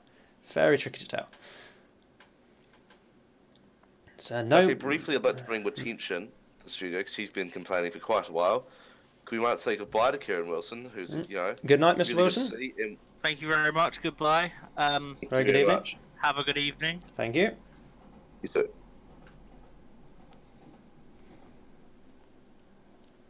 Inch. Hello. I don't think he's there. Oh, sorry, I'm here now. I've got through the door. It's a potential. struggle. You weren't lying about how hard it was. Yeah, perhaps I could get a live reaction from you because Humberside has been gained by the Libertarians. Eric the Rod beating out very, very close race there against Comrade Lannister. 1,628 votes in it, with the Conservative candidate in third, losing his deposit. Well, the Libertarians are the surprise package of the evening. I think we're all pretty shocked by how well they're doing, not least themselves. What's going to be very interesting is just how hung this Parliament is. And the Libertarians are famously quite hard to work with. They've got bad history with the Conservatives, and there's going to be disagreements over Europe with the Liberal bloc. So them as kingmakers are even more important. How the government's going to go is going to be very interesting. It's going to be a fascinating Parliament to watch. I can just tell. But the Libertarians, this is really their transcendence because they've overtaken the NUP, the Greens, and the Clibs. Although it's quite possible that could reverse with the Clibs, but it's not looking good for Greens and NUP. I mean, they've gone from essentially the punchline of many jokes to a really serious party that people talk about being in government in the course of a night, and that's very impressive. Yeah, the Libertarians, there seems to be a seismic shift in British politics, and it's really gone the way they would want it to go. So that's quite impressive. And I think they've really taken up the ground at New Britain, who have been a complete non-starter this election. I don't think they were going to be seeing them next election. They've really taken up the ground they hoped to take in taking up the anti-Tory but pro-Brexit voice, and the Libertarian Party are definitely going to have an important say in that. And Sinners are going to be very happy in the next Parliament because I think the next budget is going to have massive LP UK influence, and we can see alcohol tax, things like that. They're going to be gone. And what are your thoughts of the race in London? That was your seat was certainly an interesting one. Do you think that shows a major flaw in first past the post, that the right wing parties could almost have double the vote of the Labour MP elected and still nothing from there, or do you think the list makes up for it? Well, the list makes up for it somewhat because I'm still going to have an important voice in Parliament as my party decides that. But it was one of these things that if the Conservatives didn't turn up, I would be the MP for South East London now. So, I'm disappointed, but it was a good campaign by Labour. There was one poster in particular, we saw it come in the classical Liberal HQ and we were shaking our boots a little bit. But it was a good campaign. I wish the new MP good luck. But yeah, you're right. If the Conservatives had maybe endorsed, if the right was more united, there wouldn't be a left-wing MP in South East London now, and the Conservatives would look for at the next election. So, what are your takes on the election so far? What do you see? Where do you see this going? I mean, your guess is as good as mine. Like you said, it's as hung as you are, Trusted Nuke. I am certainly well hung, I can assure you. I think the important thing to look for at the moment is the battle between Labour and the Lib Dems. The Lib Dems secretly were hoping to be the overtake Labour as the second largest party. They've still got they've just done that now. I've been writing notes as the night's gone on. I've been saying we need to look out for. They've just done that now. No, not quite. I don't think it's 8-7 Labour Lib Dem at the moment. But I've never claimed to be able to. This is why I'm not going to be the next chancellor. But You were close. Anyway, I think you had them the wrong way around. It's easy to do. There's only one seat between them. Anyway, but the Lib Dems, I think, are picking up as the night goes on. Especially we've got the Southwest to come. They've run good campaigns in places like Cornwall and Devon and Wiltshire. Yeah, it's So by that's no gonna means a be foregone conclusion. They could well be the Southwest, second I party. think- And then it's important to look how the Liberals shape up. If we're going to get classical Liberal, a Lib Dem, or a Libertarian Prime Minister potentially, or if Leafy's going to hold on. I think the race for the next Prime Minister coalition discussions will be very, very interesting. I wouldn't count Leafy out. I wouldn't count Elliott out. I would be very careful I don't think we can count anyone out. The last couple of elections, we've sat here who the next Prime Minister is going to be. We have no makeup of the government. Well, you can, but we've got some results coming in, so be quick. Zukov on after the results. Okay, well, Zukov comes in. He can comment. Lothian and Fife, and Northern Ireland. Lothian and Fife, the Lib Dems have gained the seat. And Northern. Oh shit! Why's that happened? You didn't see that. You didn't see that. Talk. Well, this is why the classical Liberals are going to be paying for the BBC out of general taxation, because it will make this whole thing a lot better. What a segue! Good lord! You didn't. Nobody saw that. Let's just make that quite clear. Now, what's gone wrong here? As you were, keep talking. Please, God, keep talking.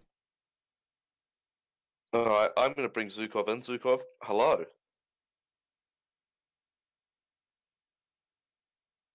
He's having serious If he doesn't start saying anything, I can sing ABBA. Oh no! Oh, not more singing! Not more singing! We've had enough. There's too much singing in this country. It's too much. Alright, alright. The BBC does not endorse fun. Yeah. We don't endorse singing, we don't endorse fun, we don't endorse any nonsense whatsoever. No nonsense from the BBC. Alright. I've seen that in the entertainment programme. Alright, so my first comments are probably going to be something along the lines of, I was thanking my newfound constituents. I did not expect that big of a mandate in Manchester City and South, and I'm really thankful that they've given me that mandate, and I look forward to serving them very well and putting forward that liberal agenda that I promised them on the campaign trail. Secondly, I think the Liberal Bloc has been having an extremely good night. If you tally up the votes for Liberal Bloc, we are, I think, the largest coalition available. So I think we could definitely be seeing the Liberal Bloc coalition government, and I look forward to it.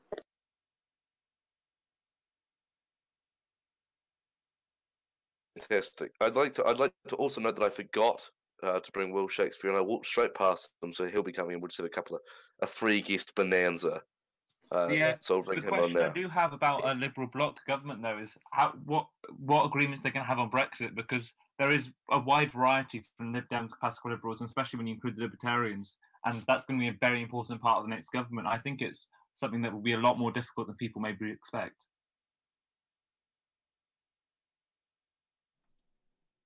Alright. What's the current vote tally again? Can you just repeat it for the viewers? You mean how many seats? 11 to Conservatives, 8 to Labour, 7 to Lib Dems, 7 to Libertarians, 6 to Clibs, 4 to NUP, 4 to Green, 3 to Plaid, 0 elsewhere. So I'm extraordinarily surprised. I'm extraordinarily surprised how well the LPUK is doing. I really am. I did not expect this. Yeah. Thanks for the attempt. We're having a little trouble hearing you, so we're going to go to another guest now. Sorry about that, Zukov. We'll have another go at bringing you back.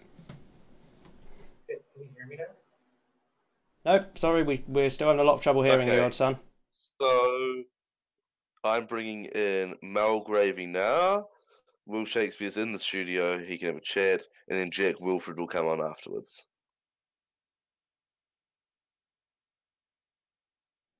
Right you are. Right.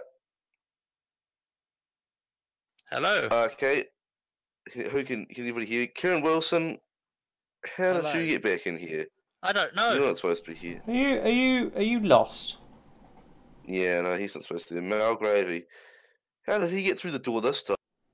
This is shocking lack of security in this building. It's horrendous. Yes, No, hello? we're currently rigging the results as we fly, so you'll have to be patient with me. Will Shakespeare, feel free to go. Tell you what, folks, let's have another crack at it. Upper 7. LP UK have gained here, seeing off the One Love candidate. So that's another poor showing for them. But One Love came second, beating Labour into third. And we've seen here, New Britain really hasn't taken off. They've got just shy of 2,000. Oh dear. Well, still, it's a good night for the Libertarians, as we've seen before. And now it's time for another list, which I know is always popular. And so, as the eagle-eyed amongst you might have seen, as we just returned our list from Yorkshire and Humber, that means 1 for the Conservatives, 1 for Labour, and 1 for the Greens.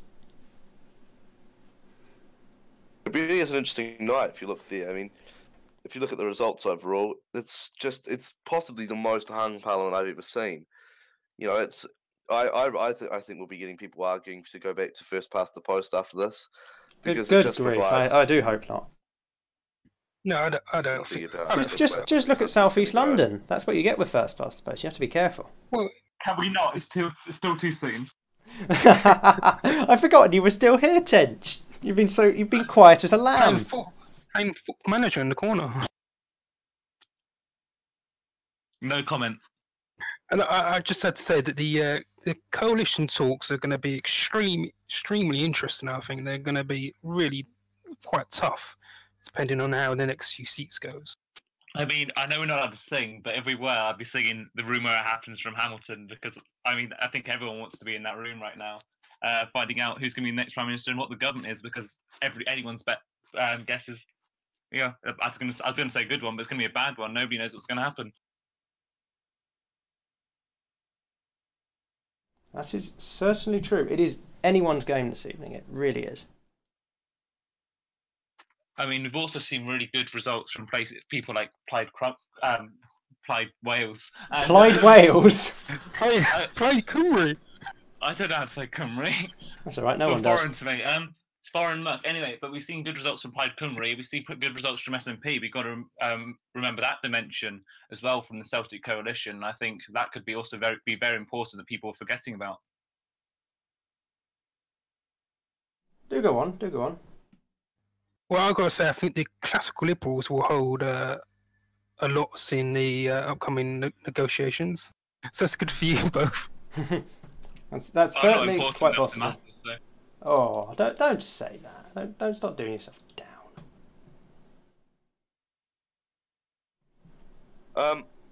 I'd just like to point out the turnout. It doesn't look. I don't have the percentages, but it looks pretty low. I mean, it was low last election. Last election was dismally low, but this election looks almost as poor. Yeah, I mean, the Rutland was just embarrassing. Yeah, an embarrassment for the Prime Minister there, I would say. The Prime Minister's fine. The Prime Minister, he'll be doing fine at this moment in time, I think. If he tried campaigning in his constituency, he's might have turned out. Hey, gentle. He's a very strong and stable man. Now, moving on. We have results coming in from Cheshire. In Cheshire, the Classical Liberals have gained. They've taken the seat majority of 42,000, and they've gained that from the Conservatives, who have lost their deposit. Labour coming in second, Conservatives third, NUP fourth. So, not a good result for the Conservatives, obviously. I mean, we've seen the Conservatives quite a lot tonight. They've been doing really badly in seats that previously they'd done well in. For example, South East London, Cambridgeshire, Norfolk and Suffolk, and now Cheshire, we can add to that list. And it's seats that really, when they were doing well, when they were winning 40-plus seats in an election, they were completely steamrolling those constituencies, or doing at least very respectfully. And now we've seen quite a few lost deposits as well, haven't we?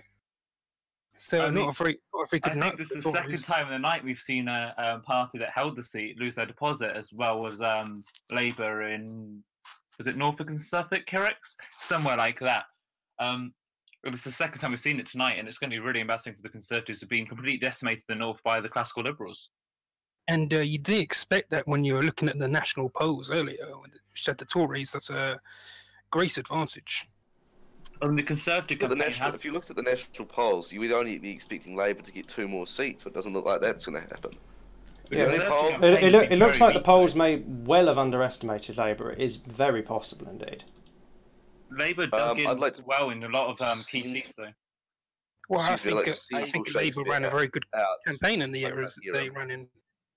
They certainly did. It was surprising. It really was surprising. I'd like to remove Will Shakespeare. Plug for Essex. No, great. Oh, you're not removing. He's so pleasant though. Hello. Can we hear him? I can't hear him. Yes, I haven't said anything so far. He's a humble and quiet man. He's a humble and quiet man. Don't judge him. That I am. Okay, well that's one of the best campaigners in Westminster. Oh, shucks. All right, brown nose. All right. I see where it's going.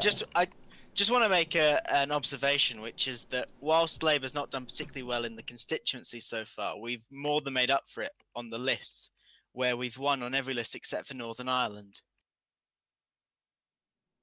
The one you haven't seen yet, you mean? Have we not had Northern Ireland? Yes, you're having prophetic powers of alternate timelines. Well, this is the BBC, so maybe a little bit of TARDIS magic slip this way in here. I couldn't. Through the rusty door.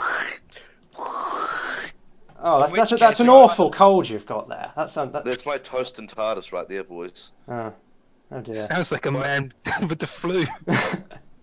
There isn't a difference, I assure you. Please don't put toast on. Well, it sounds like a man who got up at 5 o'clock in the morning to play politics or to do politics. To play politics. This is real life. What do you mean play politics? That's a message to the incoming Prime Minister Quan Umfrit that I want a CVO. Carry on. I'm empowered to answer for them. No. That's the answer. I'm afraid. Sorry. What about a wee CT or a KG or a KC? You have to be a very good boy. I've been a great boy. I didn't even drink this morning. All I've had is a raspberry and lemonade juice. Oh, nothing in the yeah. None. There's a spike in there. Come on, toast. Yeah, there's no need to be coy. It's just you, me, and the whole of the United Kingdom of Great Britain and Northern Ireland. All of whom are tuned into this stream, no doubt. Naturally, of course. It's the streets are deserted. Haven't you ever been around in election night before? Good lord, man. Okay, so shall we have some more results? Shall we? Shall we want some more results, boys? Sounds good. Some more results. I shall see what I can do. Can we get the TARDIS in? That way we can get the results from the future, maybe? I don't know. Right. Please no more TARDIS noises. I'll lend you mine. Oh, good lord. It still sounds like a man with a cold, I'm sorry. Oxfordshire and Berkshire and the Black Country. And Oxfordshire and Berkshire, good grief, that is a result. Wow. I don't have words for this. So that we knew the Greens were going to hold it, but that's interesting. That is a result. 36,000. Wow. 365. I struggle with big numbers. 295. Majority of 2. Fuck's sake. Of 269,535. Again. I could just say the Pineapple Crusher has been crushed. Aha! Cabinet Minister on the bright side, losing One Love has got enough vote to squeeze their logo in. Ah, so that's the only victory we've got here. This is really not a good result for even someone vaguely right wing. But anyway, moving on to Black Country. For anyone who's not green. Well, One Love didn't do too horrendously. But Black Country, the NUP have managed to gain the seat of Black Country. They've gained it from the Conservatives, who have been knocked into second place. 3-horse race here, and we've seen Labour and the New Britain candidate not even keep the deposit. You can barely even see the New Britain candidate on the graph. So tiny is their mandate. Wow. Okay. I mean, is anyone going to point out the irony here, or is we just going to leave it to sit as the elephant in the room? What's the irony? Go on. think it's NUP Black Country. Oh, what dog whistle politics? Don't bring that into the stream. Dog whistle politics, right there. Dog whistle politics. I mean, I'm just next thing they're going to be representing like fag country or something. It's not good for them. Good lord, get this man out of the studio. Good lord. Oh no, there's going to be an Ofcom investigation into this. Oh, not another one. I don't have enough bribe money to pay for all of these Ofcom investigations. It's very expensive. Why won't they just leave us alone? I just want to swear and get drunk on live on TV. Why do the bureaucrats have to stop me doing that? Why? This is why we need a Liberal bloc government. I'm assured by the good Mr. Docra, who we cannot endorse for non-partisan reasons, that that in fact they will legislate to allow us to get as drunk as we want, which I need. Wait, is I'm that happy allowed? to. I'm on my second glass of gin now. Oh dear, that's not. Haven't you heard that as soon as you have any gin, you die instantly? Haven't you heard? I was told. No? I'll be round there to see some of that gin in a minute.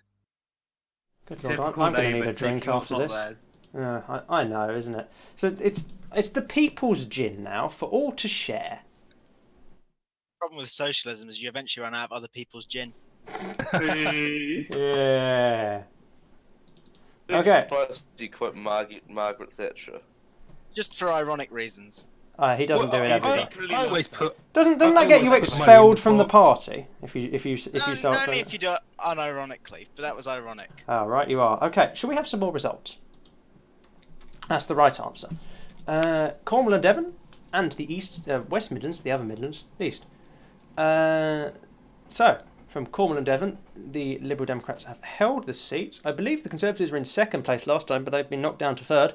It's a fair old majority there. This used to be the former leader Rick Call 12's seat, but no more.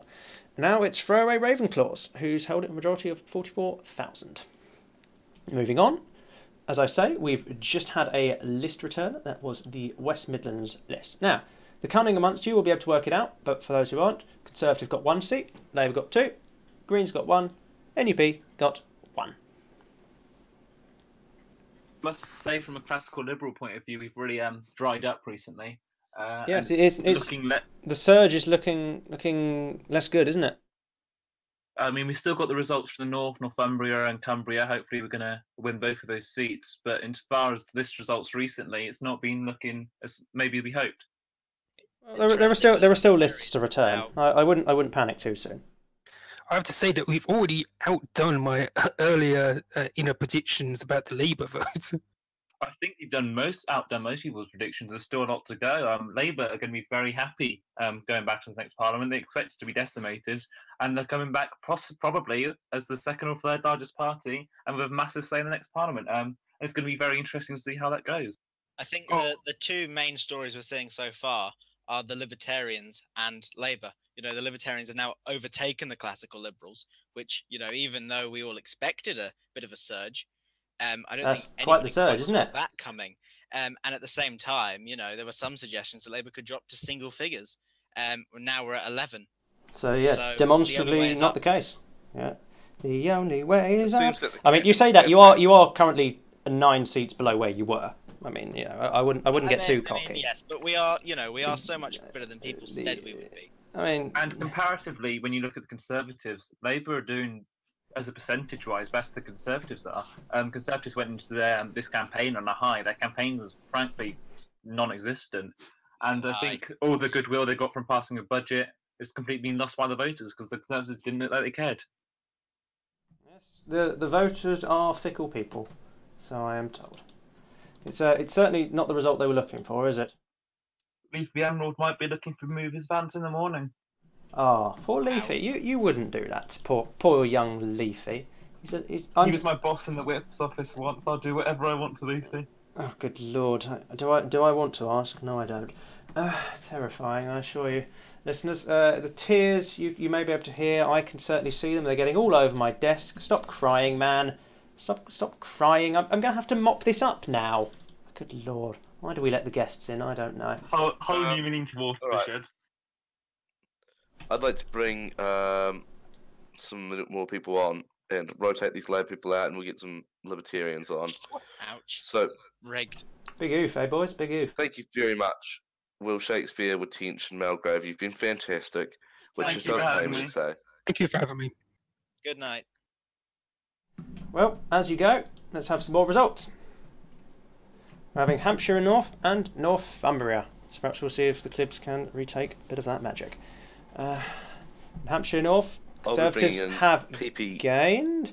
This is not good for One Love here. They were perhaps hoping to win this seat. This is, of course, the seat that Jellicoe traditionally held, I believe. But he took a lot of his support with him, clearly, because Labour here have been decimated. And that certainly wasn't the result they were going for. But the Conservatives have gained from them. Labour lost their deposit. And Libertarian candidate in third place. But still, this is a reasonable gain for the Conservatives. 38,000. Not bad at all. In Northumbria, I, as a non-biased NBBC person, have held the seat, seeing off Labour candidate Quill Toxic. Third place was the Conservative candidate. And fourth was the Regional Alliance candidate, who did a lot better than his counterpart in Tyne and Wear, where I believe he was in triple figures. But here, they've done quite well indeed. Good old campaign. Good on them. Especially as a new party, it's always tricky. The NUP have lost their deposit. So that's not the result they were looking for. It's good. Another vote for the other seat for the Classical Liberals. You're at the same level as the LPUK. Speaking of the LPUK, I'm going to bring in PB Langos, PP, and Jack Wilfred. UK, but I said I'd bring him in.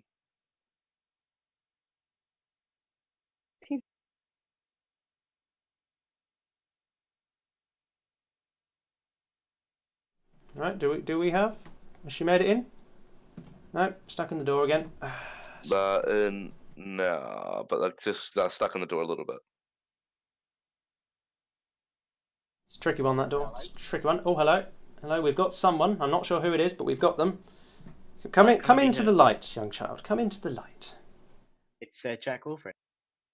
Ah, thanks, JW. How are you this evening? Very good. Very proud to have been elected MP for Shropshire and Staffordshire. All right. So, how do you feel the campaign went there? 1 second, I'm just popping up to get a quick drink. I knew it. I knew it. Look at that. He lasted a couple of hours. My God, New Zealanders for you. What do you think, JW? Am I just being a terrible racist, or is he a drunkard? So I was just about to talk about my campaign. Oh, I'm so sorry. Do go on. Well, when we started, it was very much the Lib Dems hadn't looked after Shropshire and Staffordshire, and they needed a candidate who could really talk to people, believe in people, and that's what we did. We made them and can really blow his own horn. Thank you. It's not just me; it's everyone who helped on my campaign, and I'm thankful to all of them. I've just turned from the broadcasting house bar. I am here. PP Glenn. You lasted 2 hours. 2 hours you lasted. I've actually been up since 5 AM and it's 9 o'clock, so I need a wee 9 o'clock drinky, and I need drinkies for second breakfast. Good. So, good grief. Did you even have a first breakfast? I didn't think so. Right. Cookies. You had a packet of biscuits. My goodness. What a riff. There were squiggles as anyway, well. So on to Gloucestershire and Wiltshire. We're getting in, and is this seat? Why? Okay, right. So yep, the Lib Dems have gained Gloucestershire and Wiltshire. Very bloody contrary.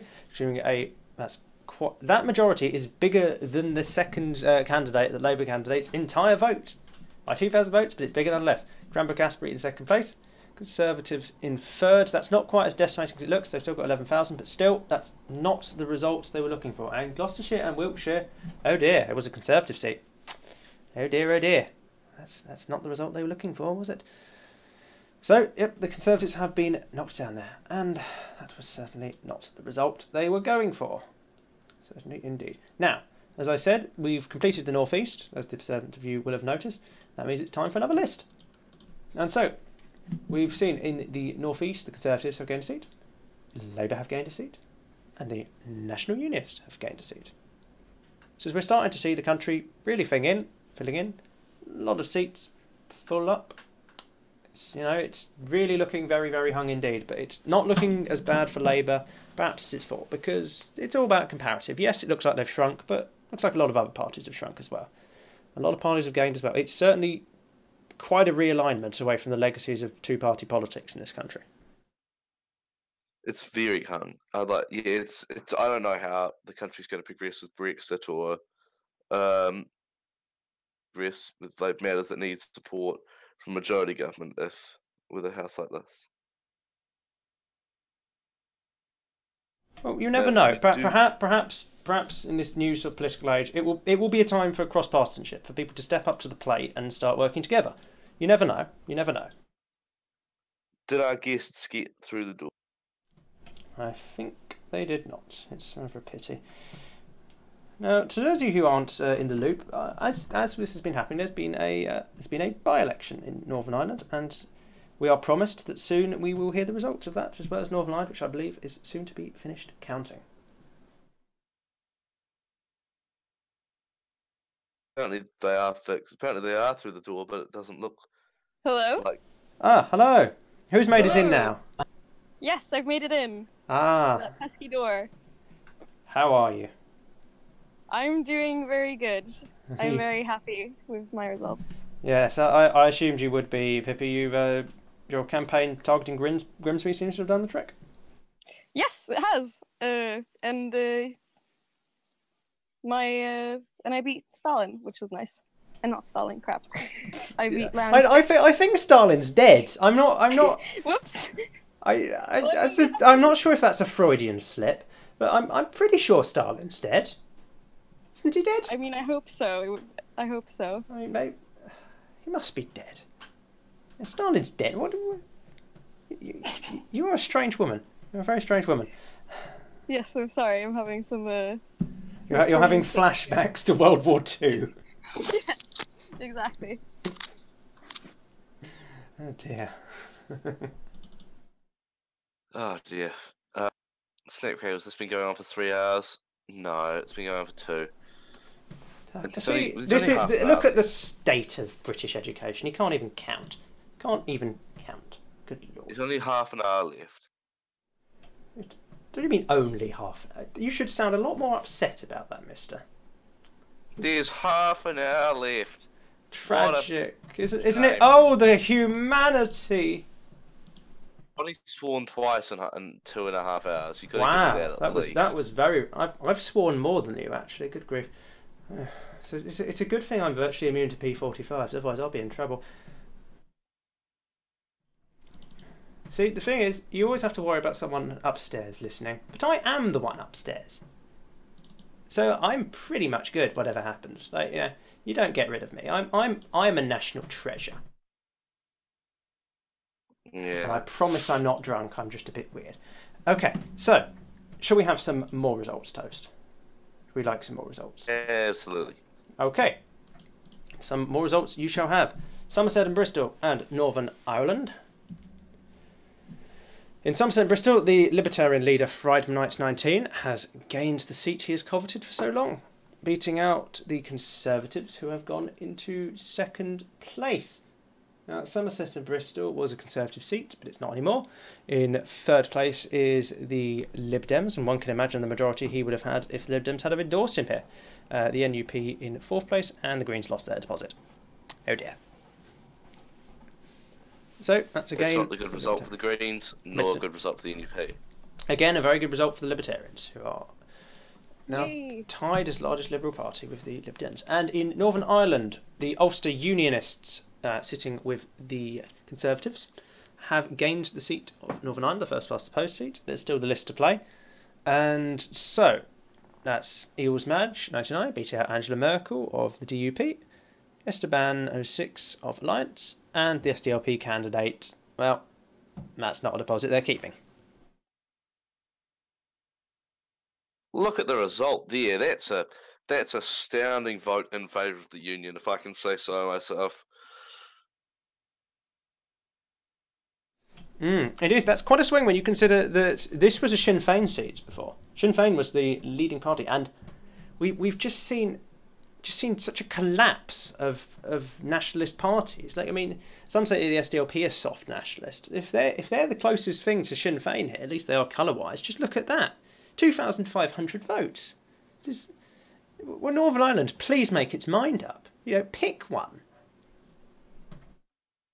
It just shows how it just shows how nationalist how well Eels has represented the seat, and how nationalism probably might be the way to go if you believe that.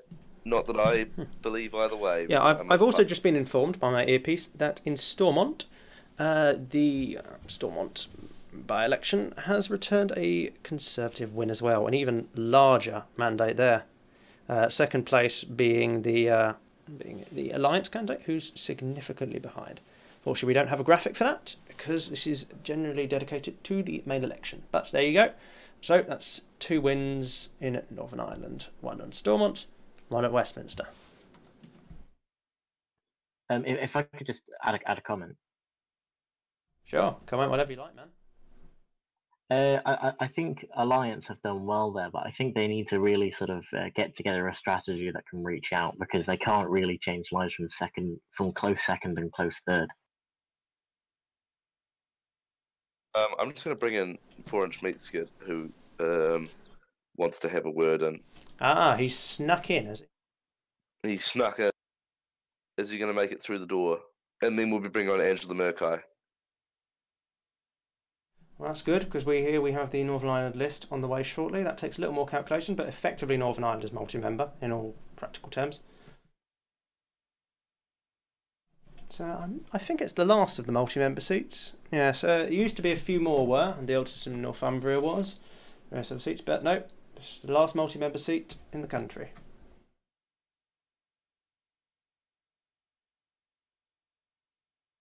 And just to repeat, the Ulster Unionists won both Northern Ireland as a first past the post and the Stormont by-election. Well, it's just so much unionism. It's just fantastic. Well, it's not fantastic. Good lord! Don't pick. Be very careful picking a side, Toast. There's so much unionism. The Conservatives would think it would be fantastic. A massive mandate there in Northern Ireland, quite clearly, a massive mandate indeed.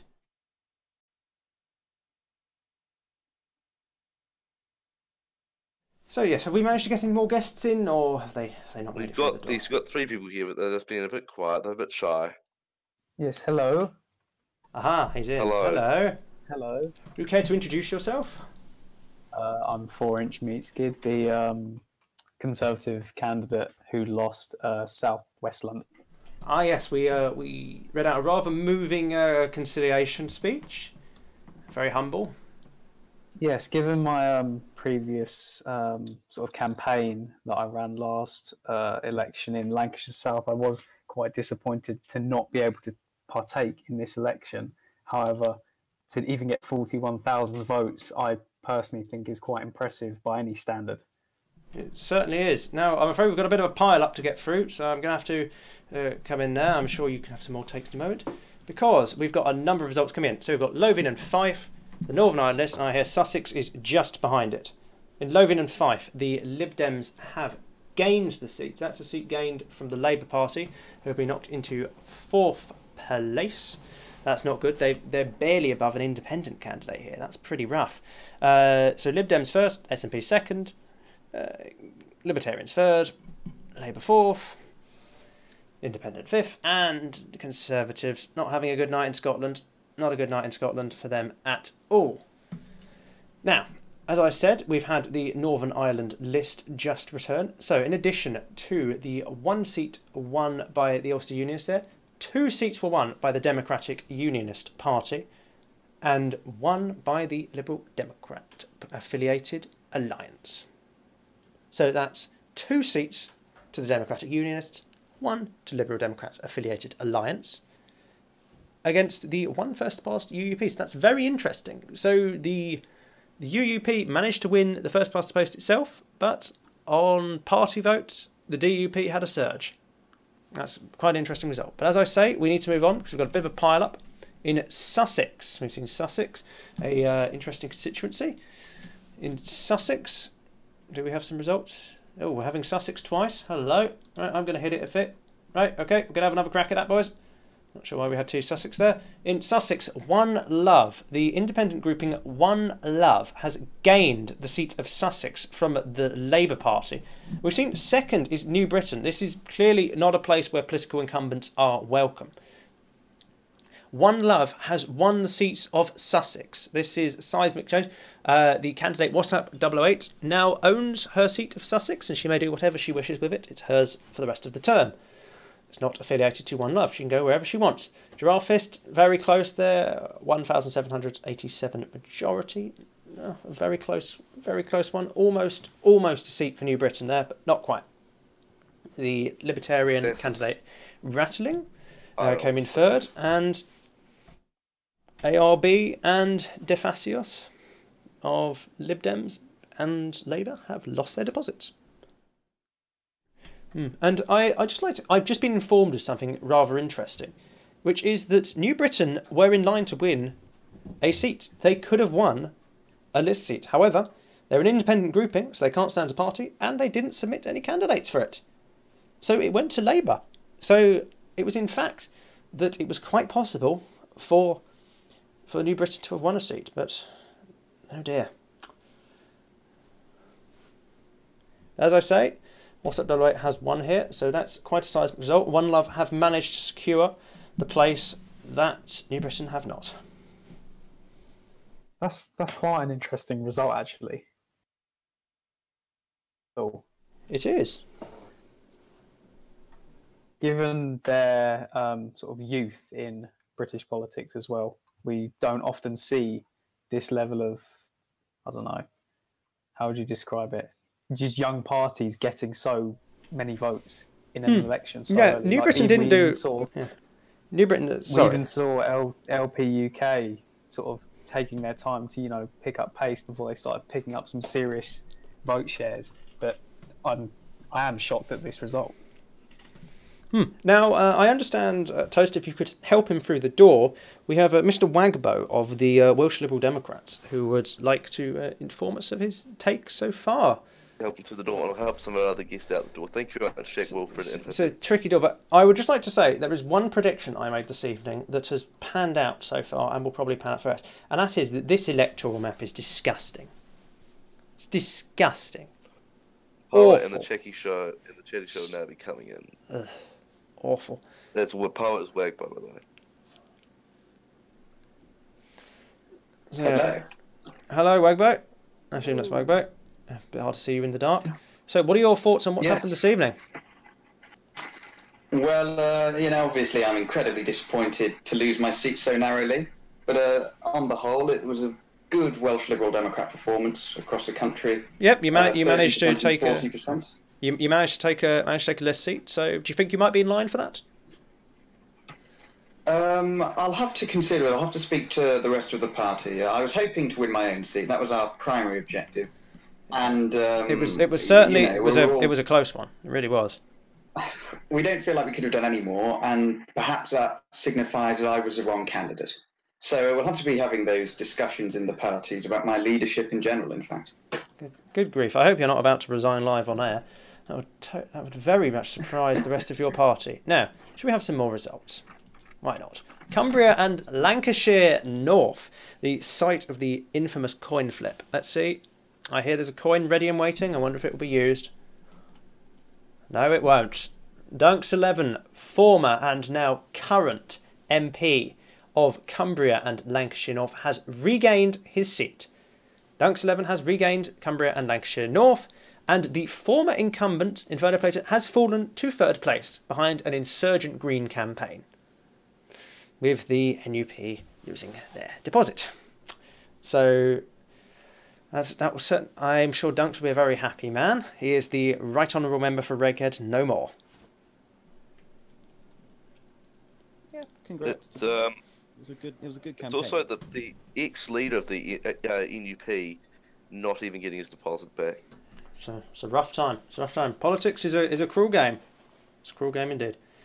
And that's now completed the Northwest list, so we expect to be receiving information on that very shortly. However, I am told the lakes have now been reclaimed. Praise the Dun. Not a biased corporation. Non-partisan. Praise the Dun.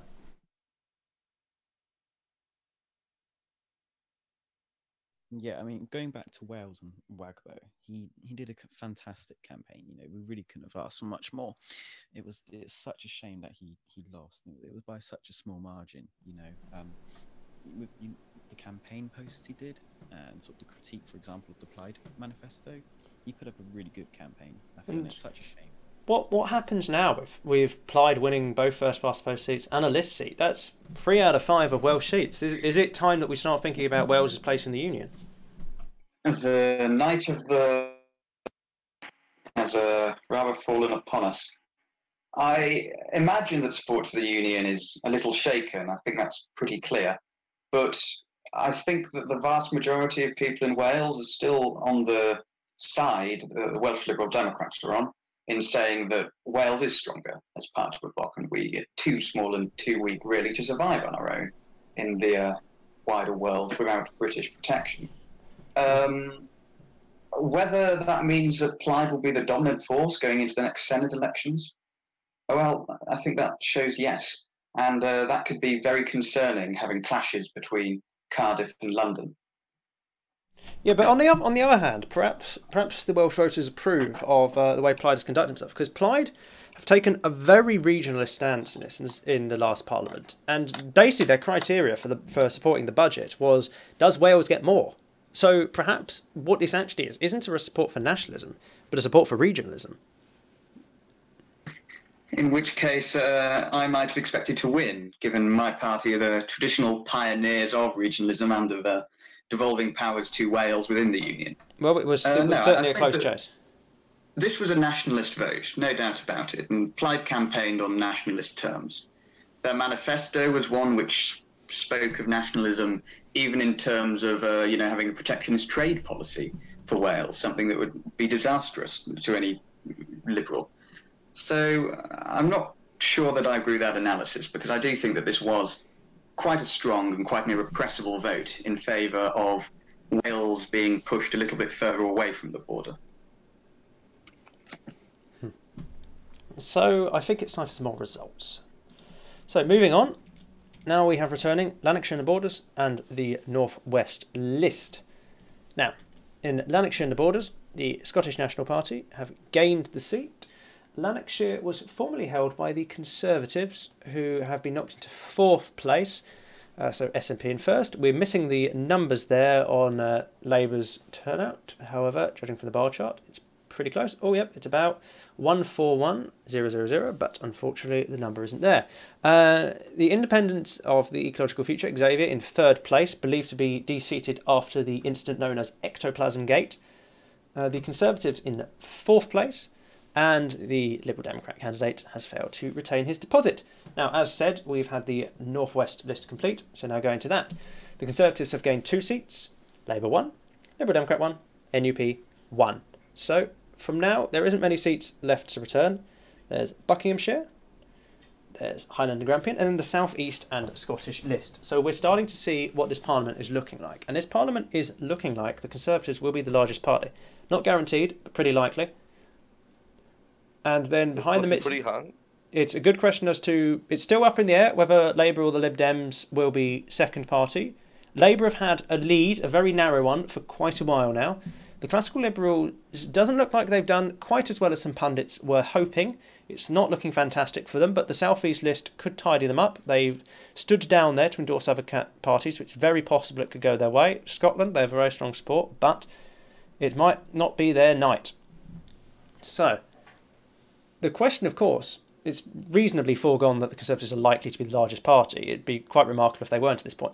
The question is it Labour or is it the Lib Dems that take up second place? It looks like it's not going to be as clear-cut as was once thought. It's got to be the Lib Dems. I mean, let's look at, the polls, let's look at the campaigns, let's look at the press, let's look at the previous term. Everything is pointing towards the Liberal Democrats coming second place. And I think, it's still early in the night. I mean, we've still got a bunch more seats to come. I feel that the Lib Dems are going to be able to pull away and get second place and ultimately be the Kingsmakers in this term. Should we win the Highlands? I'd like just to point out that it doesn't look like the term had really any effect on the voters. It looks like all the the entire swing was based based off the past election and on the campaign. I don't think the term many voters even looked at what happened in the term. Anyway, I have to bring Conway the MC, and I'm going to let 4-inch meat skid go. Thank you very much for being here. Well, as Conway comes in, he could perhaps give a reaction to a seat I believe is next to his in Buckinghamshire. Now, Buckinghamshire, the Libertarians have held Buckinghamshire. Libertarian candidate Seaman 1234, beating off Kay Wilson 92, the Conservative candidate there, former Libertarian member, in fact, and Labour Party in a much more respectable third place, 82,000 votes. But not the result they were going for, indeed. And that's completed the South East, so we are now eagerly awaiting the South East list. Still to come is Highland and Grampian, South East list, and the Scottish list. Great. Who got what on the Southeast list? Sorry. Oh, no, the South East list hasn't returned yet. The South East has been finished. They still haven't calculated who's won in the South East, but the South East itself has been finished. There's a little delay while they calculate because they have to divide it by the number of first past the post one. You see, so it takes a while to calculate. Conway is getting seriously stuck on the door, but he should be here briefly. Make no comments. Make no comments, young man. No comments. None at all. Mind your language. So, yes, it's quite an impressive night for the Libertarians, as we saw at the beginning, but a good night for the National Unionists as well. They've grown quite a bit. We've seen the SNP secure a first past the post. It's very possible they might secure another seat. It's very possible indeed. And it's not been great for the Conservatives. It's not been great for Labour. But Conservatives look like they have clawed their way into first place nonetheless. And so it may well be another term with Leafy Emerald at number 10. Perhaps, it'll be a very weak government, though. Very. I mean, think about it. Who've the Conservatives got? I mean, they've got the NUP, but even with that, it's still going to be a very weak government. Well, a best case scenario here, and I mean absolute best case, if they win every seat they can right now, that's what, 23 seats? Maybe less than that, though. This is if the previous government we've had forms again, then that's quite something. But right now, if we took the previous coalitions, then actually it would be the Classical Liberals and Lib Dems, because they're still formally in coalition with 21 between them. If they didn't go in, it'd be Green and Labour, and if they didn't go in, it'd be Conservatives. This is a hung parliament. There is no doubt about it. This is the most hung parliament in British history. That door is a security risk and a health and safety risk. I know, it's horrific, isn't it? So rusty, so damn rusty. I asked. Can I just say the rumours about me dumping pineapple across his body into the Thames are untrue. He was just that lazy. No one's been saying that. Okay, I think we better have some more results, don't you, chaps? Right, some more results. Highland and Grampian, South East list, returning now. Please, Conway, don't kill me. The SNP have held Highland and Grampian, so the SNP have managed to gain their 2 seats. And they've seen out the PAP, who came second. PAP leader Zoto 888. Fair bit behind, but respectable second. Lib Dems in third, Conservatives in fourth. And the former, I'm not sure, is he the current leader of Scottish Labour? I know he was the leader when I was there, but that would be quite a run. Yeah, so anyway, they haven't done too well, and the SNP have managed to hold on to that. And as I said, South East has returned, so as the eagle-eyed amongst you can see, the Conservatives won 2 seats, Labour 1, LD 1, Clibs 1, LP UK 1. So now we have but one more thing to wait for, the Scottish list. But this is shaping up to be the shape of Parliament. We've still got 4 seats to come, but this is what it's going to look like, folks. It's going to be a very, very hung Parliament. I don't know how the SNP have won that election. I mean, we've seen reports. I mean, I've heard police reports that the SNP have been working in plagiarism allegations, which I don't want to confirm. But I doubt. Yes, we shouldn't comment on ongoing no, we can't, investigations. Don't do a Tommy Robinson and get arrested. But, you have to speak quickly because the Scottish list is coming in. Oh shit! But with a 60,000 majority, I don't think that's. I don't like that result. I'm very upset with that. Okay, so well, we're about to see the final steps of this Parliament. The Scottish list is coming in. This is where we see the final result. And here they are. This is the Parliament, the 10th Parliament of the United Kingdom of Great Britain and Northern Ireland. And we see the Conservatives have won the election on 22 seats. Labour Party in second place with 16. The Liberal Democrats have sat on 13. Libertarians on 12. National Unionists on 11. The Classical Liberals have stayed still with 10. Plaid Cymru gained 1, up to 3 seats. SNP 2, One Love 1. So this is the next Parliament, folks, and it's a hung one. It is a hung one, with Scotland declaring 1 for the Conservatives, 1 for Labour, 1 for Greens, 1 for Libertarians. This is the next Parliament. I think a really interesting development here is the rise of the nationalist parties in Scotland and Wales. We could see a really interesting term, both in devolved legislatures and in Parliament, and probably independence from both countries as well. Now, here's some interesting discussion. Now, firstly, of course, we have to wonder, is that a response to Brexit? Because we saw in the single market referendum, both Wales and Scotland were pretty decisively against leaving. Well, yeah, I do think it is a response to Brexit, definitely. Yeah, we've also, just to add on to that, Lib Dems won a third seat in Scotland. So 3 out of 4 of the first past the posts were to either nationalists or Remain supporting parties.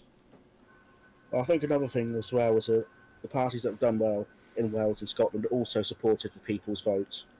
I think a lot of people across the country do feel betrayed. I understand that Elliot C9999 will be joining us in a moment. Just felt I need to quickly pop that in to give everyone a bit of warning. Because, of course, it wasn't too long ago that we could have referendums like that all the time, because we had the Direct Democracy Act or whatever it was called. And the government took that away, and then we wanted a referendum on the final deal, as many parties have promised. I reckon the majority of MPs in the House support, and that has been taken away as well. Now we have to think about what government could form. Now, I appreciate it's unlikely, but let's just consider, if Grand Co formed again, they would not be commanding a majority this time, 38 seats between them. That's quite unlikely. So let's consider the realistic coalitions here. So the Conservatives could join with the NUP here, and that would give them 33 votes, 33 seats even, and that's a slight step up from the current government, but that's still pretty anemic. You know, that's still a tricky time to govern. So that's a possible coalition. Alternatively, if Labour and the Greens stay together, between them they would have enough votes to beat out the Conservatives. They'd have 25 seats. So they could form a very tight minority, but we're seeing their coalition creak and strain under the pressure it's had so far. Now, if the Liberal Democrats and the Classical Liberals remain in coalition, as they have so far, between them they will have 23. So they could also get into government. And if they were to bring the Libertarians, who they have worked quite closely with this election, that would put them to 35, which puts them just ahead of the NUP Conservative coalition at 33. So that's 2. This is still an extremely hung parliament, but there are numerous possible coalitions. But whatever coalition forms, this is going to be a hard one to govern. In fact, the only particularly viable government I could see perhaps happening is if the Classical Liberals, Lib Dems, Conservatives and Libertarians work together in some way. But I believe the limit is free in the thing. So it would have to be it would have to be some kind of informal arrangement. So if, for example, the Conservatives, Liberal Democrats and the Libertarians, which is the highest realistic option there, went in together, they would have 47. Now, if the Classical Liberals could be brought alongside some kind of arrangement, that would leave 57. So that's perhaps a viable government of some kind. But this is, as I say, perhaps a more hung parliament than we had before. This is seismic. This is the death of the two-party system happening live in front of us. It's Weimar Britain. I think there's more chance of Conservatives doing CNS and going into government. That's possible. I mean, the question is who with? Would it be with Liberty Bloc? You know, it's a tough one to govern. One thing makes this seems rather clear out of these results, which is that the Liberal Democrats and potentially classical Liberals are going to have to be the centre point of any one of the coalitions that could form. No, this is going to be It's an not incredibly necessarily- tenuous coalition, whatever it is, whatever coalition forms. This is going to be a tenuous one. It could collapse overnight, and this is one of the most strenuous parts of British politics ever. This is Brexit. This is the last term over Brexit, and there's barely a government. It's incredible. I think we're likely to personally see a Conservative government, a led government, but I think it's realistic to expect perhaps a coalition between them and the classical Liberals and Libertarians. I think both parties are willing to compromise over certain issues, and there's certainly many issues in which they share common policies over. And I think that will be the government we're likely seeing. It's also, considering the hung nature of this parliament, one of the strongest options for just on a seats basis out of the seats we have. Elliot, do Labour have any problems with going into coalition with the Liberal Democrats? Would you rule out a coalition with the Lib Dems for opposition, for example? Obviously, we've only just gotten these results. What we do find concerning is the Liberal Democrat support of a budget which we thought was devastating to the country. And then we find just quite a personal issue. I'm not going to be returning. That's just something that we have concerns over if they want to head in that kind of direction. But I'd be open to talks. But obviously, our Brexit policy doesn't match up, and Elliot, that's going to be a major issue of this Parliament. I know practically every governing coalition has a Brexit-shaped hole in it at the moment, but I remember there were talks in the last Parliament at the beginning of a sunrise coalition, the Labour Party, Lib Dems, and Classical Liberals. Now, between you would have 39. So that's not bad. Do you think that's viable? Of course, my party is going to be having discussions over the next few days, and if the right deal's on the table, it's there. I think it's unlikely because of our disagreements on economics with the classical Liberals and increasingly with the Liberal Democrats that I don't think that coalition will be viable. And we're developing a relationship with the Green Party in a progressive alliance that's working, which benefiting both of us. I think, obviously, when we look back at this election, I can't say it's a good election for Labour because obviously we did lose seats. But I think the last poll, I think we were on 10% roughly. Yeah, you've done. The polls have clearly underestimated you. Underestimated us, and I think that's a testament to our excellent candidates who have campaigned and got us up to 16 seats, which is a lot of a success compared to where we were only a few weeks ago at 10%. Whereas the Conservatives actually lost more seats than us. I think they've gone down 8 and we've gone down 6. So I have another question for you. If you remain in coalition with the Greens, let's assume something happens and the Lib Dems and Classical Liberals and Libertarians, they part ways. They decide not to coalition. That means that it's quite possible a 25-seat government could be achieved by you. You would be the largest coalition. Would you be able to govern under those circumstances? Would you consider that? If no other party is willing to step forward, then I believe that the Labour Party and Green Party would be, if we had an agreement between the two parties and it passed both democratic mechanisms in both parties, which I do respect. Let's assume that it all passes. I think we could do a job of governing the country. I think we're ready for it, yes. May I just add here that even seemingly tiny minority governments can get it done. It's all about your ability to convince voters how to follow your policy. Because I know this is a bit egotistical of me to mention it, but I think the government that I led was one of the most successful governments we've had in recent years. We only had 33 seats, and one of those seats was Island Ball, so does it really count? I mean, it's likely we'll be seeing some sort of confidence and supply agreement with some parties. What parties they are, I don't know. But turnout, by-elections, and just making deals is going to be key this election with Brexit and the budget all coming up. I think JW's out the door. He's looking directly at Elliot. Yeah, he looks very angry towards me. Do we need security, or shall we let him in? Oh, let's let him in. Go on, go on. He's been in before. I'm sure he won't go for toast liquor cabinet.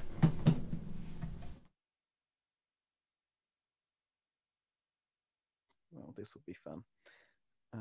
While Jack Wilfred is joining, I'd just like to talk a bit about Cambridgeshire and the election, and just talk about the fact that Cambridgeshire was actually in a single market referendum voted against the single market referendum. Well, voted against staying in a single market, I believe, and now has voted for a Liberal Democrat by a massive majority. I think that are signs that people are starting to wake up and actually realise that, we do need a final referendum on a deal, and actually start to believe the Liberal Democrat vision for Europe. Well, that was partisan now, wasn't it? Anyway, so we're rejoined by Jack Wilfred very briefly, and then it's time to wrap it up, folks. So, Jack Wilfred, any takes? I think it's a shocking result for the country, really. I think people are still hurting from the Grand Coalition that Labour did not very much in. They pretty much gave the Tories a lot of room there. And I think people are still hurting, and we've got to understand these results first. But I think Labour do still need to consider their identity. I think they're more hurting from the 99% cuts to housing and planning, but the election's over. I'm not going to bang on about that. I'll let us finish this Right, stream. But you never know. It might be your turn in this term to undo that. We'll never know. I think this election has been an overwhelming rejection of the establishment. The Grand Coalition lost 14 seats. Seismic, I would use the word. If either of those parties ends up in government, we're going to have to work with smaller parties that have taken advantage of that change in public opinion and really have their finger on the pulse of the public much more than the Grand Coalition has. Well, thank you for your opinion there, Conway. You've been listening to MBBC election stream for the general election number 10. This is the conclusion of the stream. I would like to thank my graphics team, Dunks11, Leafy Emerald, and David Swift. Now, as I say, thank you to all of you.